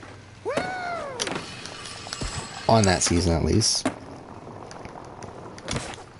BB5 your least favorite season? I love BB5. Again, I have attachment to BB5 to where it's the first like real season of Big Brother I ever watched, to where like I actually knew what was going on. But yeah, I mean I love BB5. It is slower paced though. It is slower paced than modern seasons, but again, like in comparison, like BB2, or even like 3 or even 4, I think it's a better season than all 3 of those to me. I mean, it's relatively close to 3. But again, to me, I think those other seasons are worse than it. Who do you think is overrated? Oh, most overrated player this season? Xavier. I mean, I think it's the clear answer.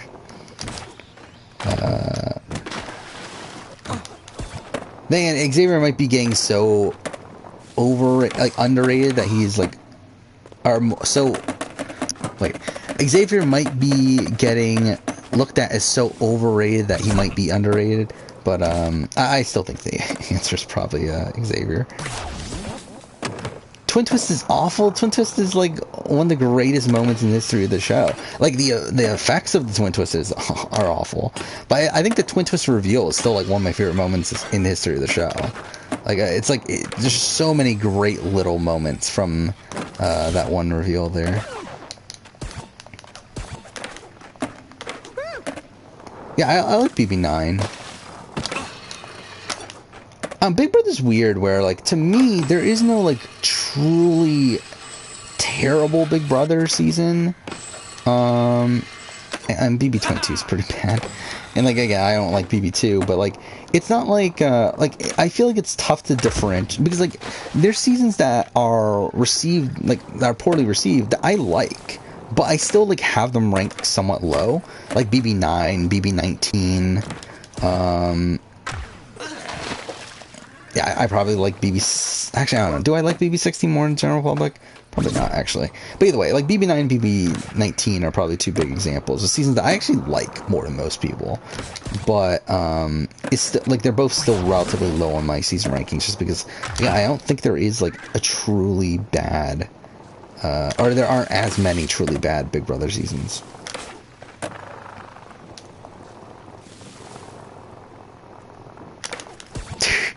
yeah, that was funny. Like everything about that Twin Twist reveal is hilarious. It's really one of my favorite moments. Like you have Jace just calling out Adra and Allie. I don't remember which one it was there at the time, but like calling them out for making the promise to Scott and then not going through with it, only to find out it was the twin that did it instead, and it's fantastic. Survivor Reddit's losing their mind over the come on in guys debate. Like, who cares? Like, to me, it's like, who fucking cares? Like, it doesn't matter. Like, it's such an arbitrary thing that if he wants to change it, fucking change it. I don't care. Like, it's like there's bigger like issues with the show to be worrying about than whether or not he says come on in guys.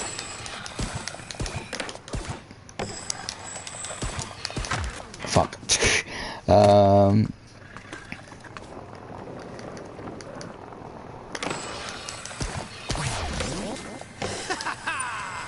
Yeah, it's like, I mean, like, again, I get why he would change it. Again, am I gonna change my intro of alright guys? Probably not. But like, I can get why he would change it there. Oh yeah, that's a fantastic moment when Janelle wins HOH in BB6. I mean, BB6 is like, again, like BB6 is like the first, like, again, BB5 was the first season that I watched like where I knew what was going on, but BB6 was the first season that I was like truly invested the entire way through. Like, there's just so many great moments from BB6, even though gameplay wise it is a mediocre season, where like pretty much no one but Maggie is actually playing well that season. And even Maggie, like, is not perfect. Like, she definitely does not have the greatest jury management at points.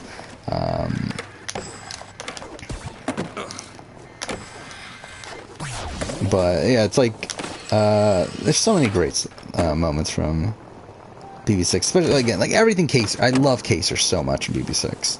Like, pretty much everything he does in BB6 is fantastic TV. And then yeah, Janelle and her going on the run that she goes on. Like, it's weird because like I feel like you think of Janelle's run in BB6 as like this really big comp run, but it really isn't. Like, I think she only wins like what, 2 HOHs and like 2 vetoes, something like that. Like, it's not like it's not like All Stars where she wins like almost every comp she's a part of. Like in All Stars she wins 9 competitions over the course of the season. But like, I believe she only wins 4 in BB6, and a lot of them are in the end game. Like, she doesn't win a competition until that HOH where she takes out Jennifer, and then, well, I think she wins the veto at 5, HOH at 4. I think I'm missing a comp somewhere in there, right? But either way, is that it? I don't remember. Every time you watch BB6, your opinion of Janelle's game drops. I mean, yeah, I feel like that's a pretty typical thing to happen.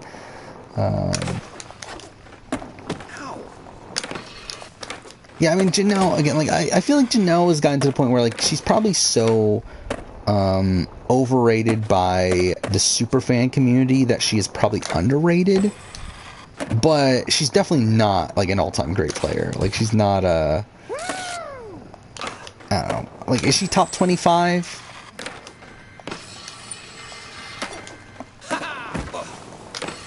She's probably, like, I don't know, I think I did make a list at one point. She was, like, around 40. But I think that was a while back. But again, like, she's not a bad player. Like, in the grand scheme of things, she's not a bad player. She's still, a solid player, but she definitely has a lot of problems with her game.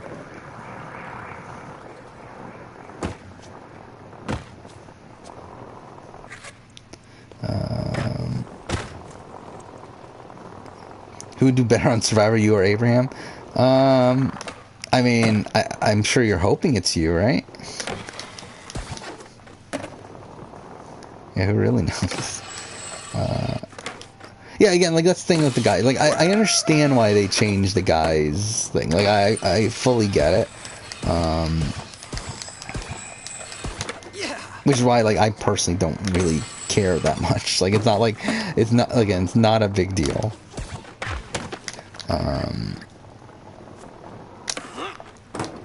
But yeah, like for my like intro to videos and stuff, like to be honest, like I didn't like I barely remember that I even say guys. Like to me, it's like such an arbitrary word. Like it's such a like it could have literally been like any word there, but it just like feels like it flows better whenever I like start a video or start a stream. Like it just feels like the natural thing that I say.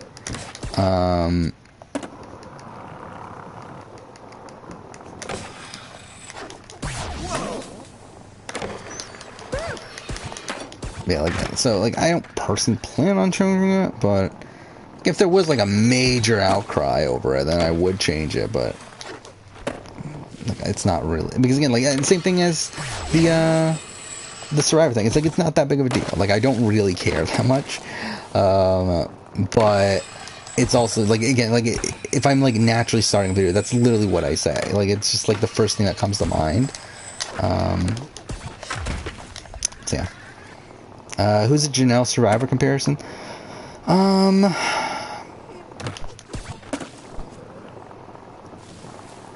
don't know. Like who made it far? Like I think the first like obviously like a fan favorite, person that wins competitions, but also like not like a great player in the grand scheme of things.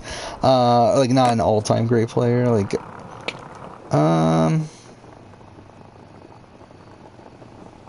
I don't know. Like, I feel like the first person that came to my mind was Joey. Or Joey, fucking Joe. I don't know why I said Joey. Joe Anglim. I feel like that's the first person that came to my mind. But, like, again, like, Joe was never really in a position to win the game. But, yeah, like, Ozzy. I guess Ozzy could be it. Yeah, because I mean, too, like, Janelle, like, if Janelle gets to the end of BB6, she loses the game. It's like she doesn't win BB6. And even BB7, like she only wins if she cuts Boogie, which I mean she was going to do. But if she gets to the end against Boogie, she more than likely loses. And if she gets to the end against Will, she obviously loses. So it's like it's not even like she was a guaranteed win. That like kind of similar to Ozzy. So I think probably Ozzy is like an apt enough comparison. Amanda, maybe. I think probably not Rupert though. I think Rupert. Because again, I think what makes Janelle, like so much of what makes Janelle is like how much of a copy she is.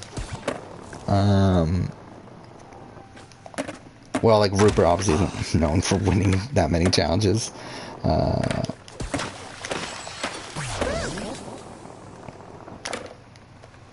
I completely missed that.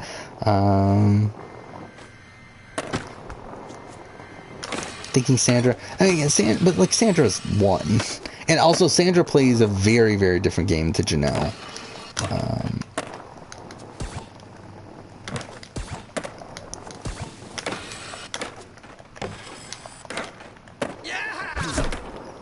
Here, hey Joe. Yeah, I said this earlier in stream. Probably gonna cut stream relatively soon here, largely because again I had to get up pretty early tomorrow. And to be honest, I probably wouldn't have streamed tonight at all if it wasn't for the fact that it was the Survivor premiere. I'm gonna have a pretty big day tomorrow, or long day, not big day. So again, we'll probably go, I don't know, maybe another like 15 minutes or so. Okay, that's cool. Andrea, I could see it. Yeah, I mean, that is a relatively apt comparison. Again, like, if only Andrea, like, actually came close to winning the game, but, I think they're probably in the same ballpark in terms of where they are as a player.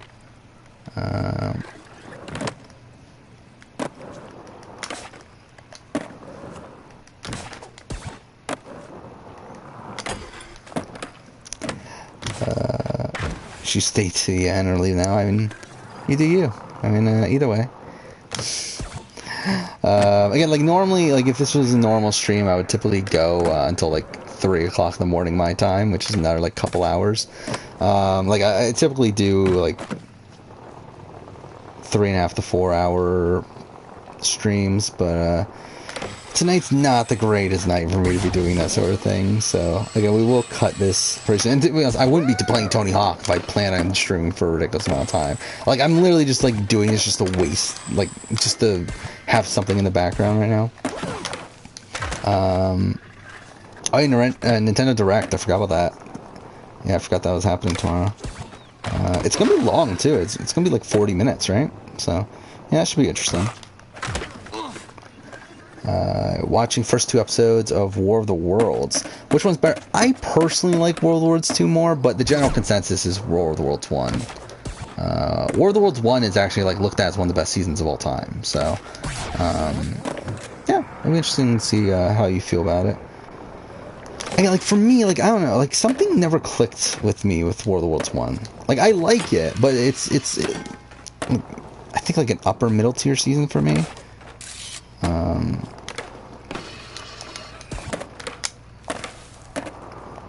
Yeah, never really clicked with the season for some reason. If Travis B23 played Survivor, how I think it would do? Probably better, but still not great. And the thing about Travis is he's very passive. And to be honest, in a game like Survivor, I think like that's just not good. Like I just don't think he especially like this season of Survivor in particular, like he could still be a first boot on Survivor. I don't think that's anything out of the realm of possibility.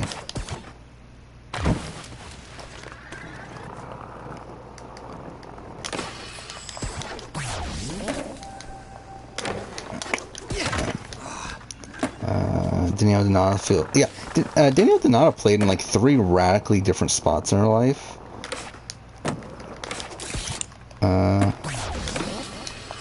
So it is interesting that like you kind of see her growth over time. Where like the first time she played, she's also like, actually she hadn't even like, gone to college yet, right? She was like 19.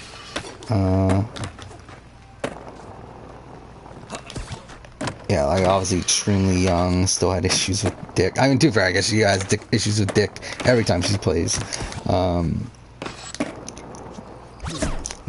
yeah, then BB13, she's a bit older. I mean, like, to be fair, BB13, like, obviously she's older, she's had more life experience, like, she had finished college by that point, all that stuff. How old was she? She was, like, what, like 24 or so, right? So, like, a bit older, but not, like, in the prime. I will say is like, even though a lot of people didn't like her on BB22, I still think Danny played her best game in BB22. It's still a flawed game. Like, she's still a messy player, but I do think she had the best game sense on her last appearance. But I think she kind of overcorrected for what she did wrong in BB13.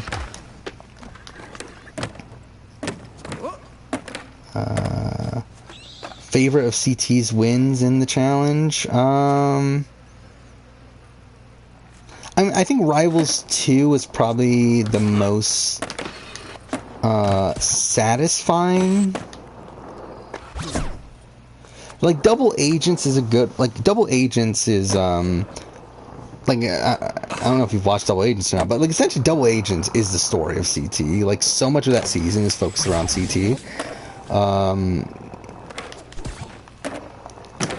So it's like...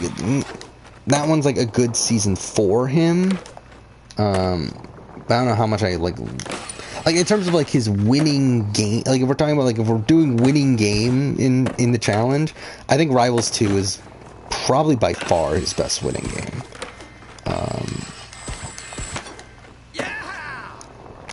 And then, I think if I'm ranking his winning games, it's probably Rivals 2. I think Invasion's his worst winning game. I think that's... like, Invasion's, like, again, the format just in general is so fucked to where, like, he only went to elimination once, right, against Darrell, and won, and then went to the final, and then beat Nelson and Corey, who are 2 people who are notoriously bad in finals, so it's like, I think that's easily his worst win. And then War of the Worlds 2 is interesting, but like it's tough because it's like my problem with Double H is that he's like kind of outside of the power structure for a lot of that season, but kind of gets lucked. Like he gets very lucky in the fact that he is CT, and because that like no one wants to take him to elimination. And then War of the Worlds 2, he like I think he's a bit more like active in a way, like but he's not like he's still passive, but it's like he's like more active in the sense that he is like intentionally staying in the position that he's in. But either way, it's like it's around the same level of win for both of those. But like I think he's a lot more active in Rivals 2, and it's like really just impressive in like every facet in Rivals 2. And I think from like a TV standpoint too, it's like also satisfying to watch as it is his first win. Even though again, like that season does have some like kind of iffy stuff with him and his relationship with DM, but still.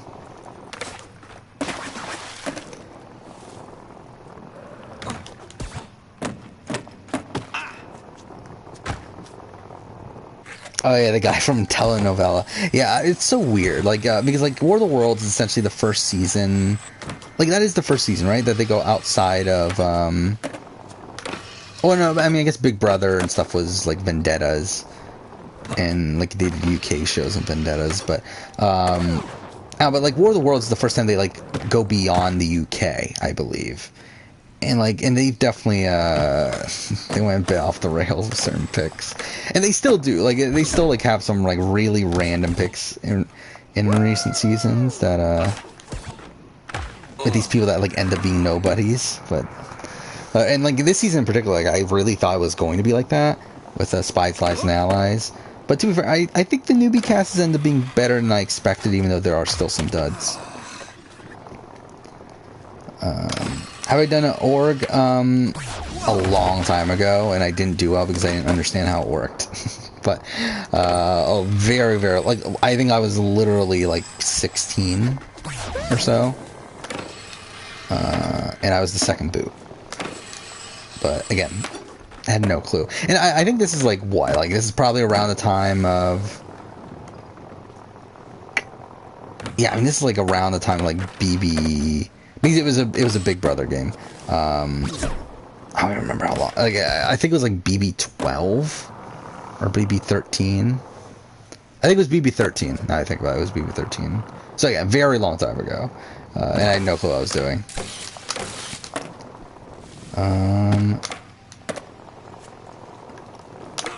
Yeah, which rookies do I want back for 38? I mean Esther. I really liked Esther. I like. Who else? Kells is pretty fun. Ed, I like Ed. How long have I been on this level? Like this is pretty insane. I think I've been here for like well over an hour at this point, right? Whatever. Oh, you don't like Ashley?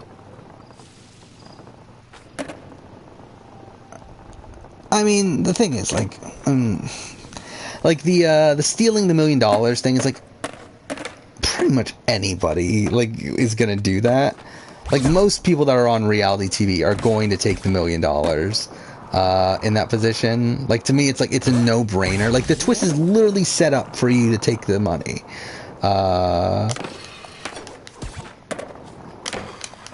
Like to me, it's like obviously you're gonna take the money. To me, it's more so like. If I were personally on the challenge with a twist like this, I would be expecting my opponent to take the money. And like, did Hunter even win? Like, Hunter's still listed as like a winner of Final Reckoning, but did he though? Like for me, it's like I feel like it's like if you have the choice of taking the money or not, like you're going to take the money. In most scenarios, like in Final Reckoning, like, has this big controversy around it where there's a rumor of that Joss and Sylvia were actually the winners, but the producers rigged it against them because they were going to share the money. So they supposedly messed with the times to give Ashley the win so that she would steal the money. Which again, do I think that's true? Probably not. I don't know. But that is definitely a thing that's out there.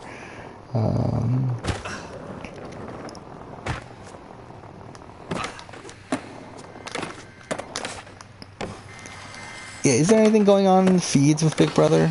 Like, I haven't been paying attention in the last few days. I'm assuming nothing's going on.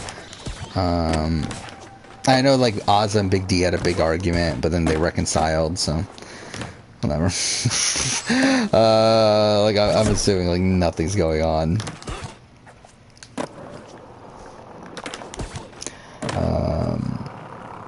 But yeah, I think we'll probably start to wind things down. It's already 1:15. I have to be up at 5:45, so... it's like 4.5 hours from now, so... Yeah. Favorite song? I don't really have one. Like, I talked about some previous streams. I'm not like a big music guy in terms... Like, I used to be really into music back when I was like a teenager and stuff, but in recent years, like, most of the music I listen to is like video game music. I don't really listen to real music anymore. But yeah, so I'm gonna be busy over the next few days. I probably won't be able to stream. I like, technically I could probably stream Friday night if I really wanted to. But I've been wanting to do this for a while, which is a daytime stream, because all my streams have been at nights.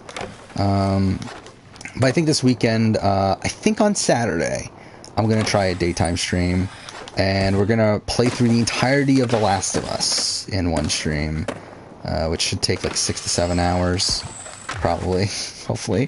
But I'm gonna try to do that. I think I'm gonna tentatively set that for like 3 o'clock on Saturday. I think that is what works for me. Oh, hey, the main squeeze. I'm literally about to end stream. But yeah, again, like big day of reality TV.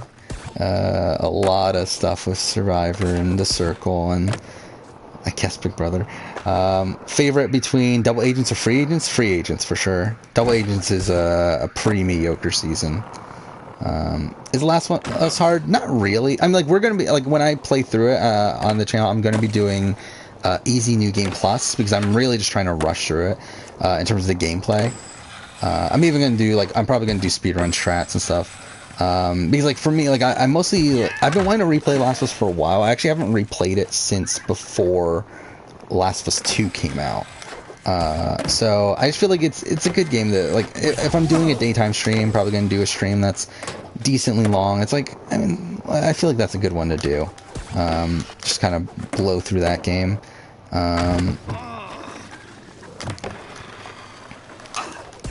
Again, I'll probably start at 3. I think that'll probably be what I do there. Again, like, realistically, I could do it at noon or so, but obviously that's when my video comes out. So it's like, I don't want to really interject with that.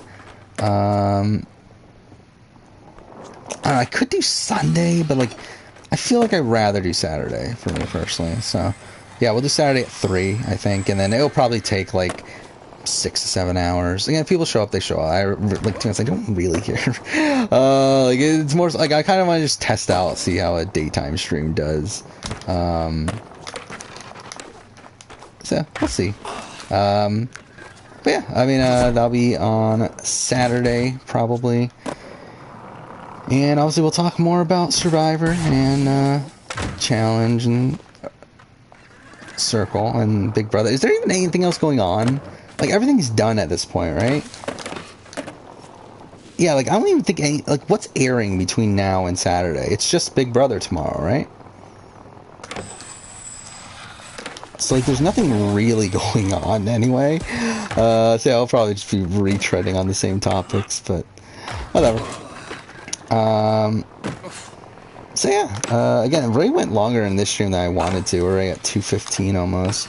So yeah, I know a lot of people are still here. Again, I apologize for not being able to go longer. I really want to, but I have to get up really. Dude, I'm probably, like, knowing me, I'm probably not even going to end up going to sleep. Like, because that's usually how these things work out. Oh yeah, really happy with the final 5 of the circle. Really happy that the final 6 boot was the final 6 boot. The Sean just leaked he's the winner? Oh, well, that's a shame. Yeah, I'm definitely sure that happened. But yeah, either way, again, apologies to everyone that's still here, but I think we're gonna call it a stream at this point. So, yeah, see you guys on... Oh, actually, I guess I should run through things, like, after Saturday. So, yeah, I mean, like, Saturday stream, we'll do that. After, I'm not entirely sure when the next stream I'll do is. Like, we might return to, like, the normal schedule, which has been Sunday, Monday, was it Sunday, Monday, Wednesday? Like, at this point, Wednesday streams like locked in, like, obviously, because we got Survivor, and like next week's gonna be Big Brother as well. My new next Wednesday stream might be a bit later because I'm probably gonna be doing some prep for Big Brother stuff. But yeah, I mean, next, like, Wednesday's pretty much locked in. We'll see about after that though. I've been talking about this for a while. I think coming into Survivor season, we might cut it down to 2 streams a week instead of 3, just because I don't feel like there's as much to talk about, unless there's like a game in particular that I need to, like, that I want to play through or whatever. But I think for the most part, probably 2 streams a week will probably be the norm after this next coming week. But we'll see. Don't go. Well, nah, I think I'm gonna go. Alright, yeah, either way, I went on way too long at this point. Again, I really want to go longer, but it's just not reasonable. That's the word I'm trying to think of. But either way, yeah, see you guys next time. Thank you to everyone who showed up. I believe this is probably one of the most viewed streams I've done, so thank you for that. But yeah, see you guys next time.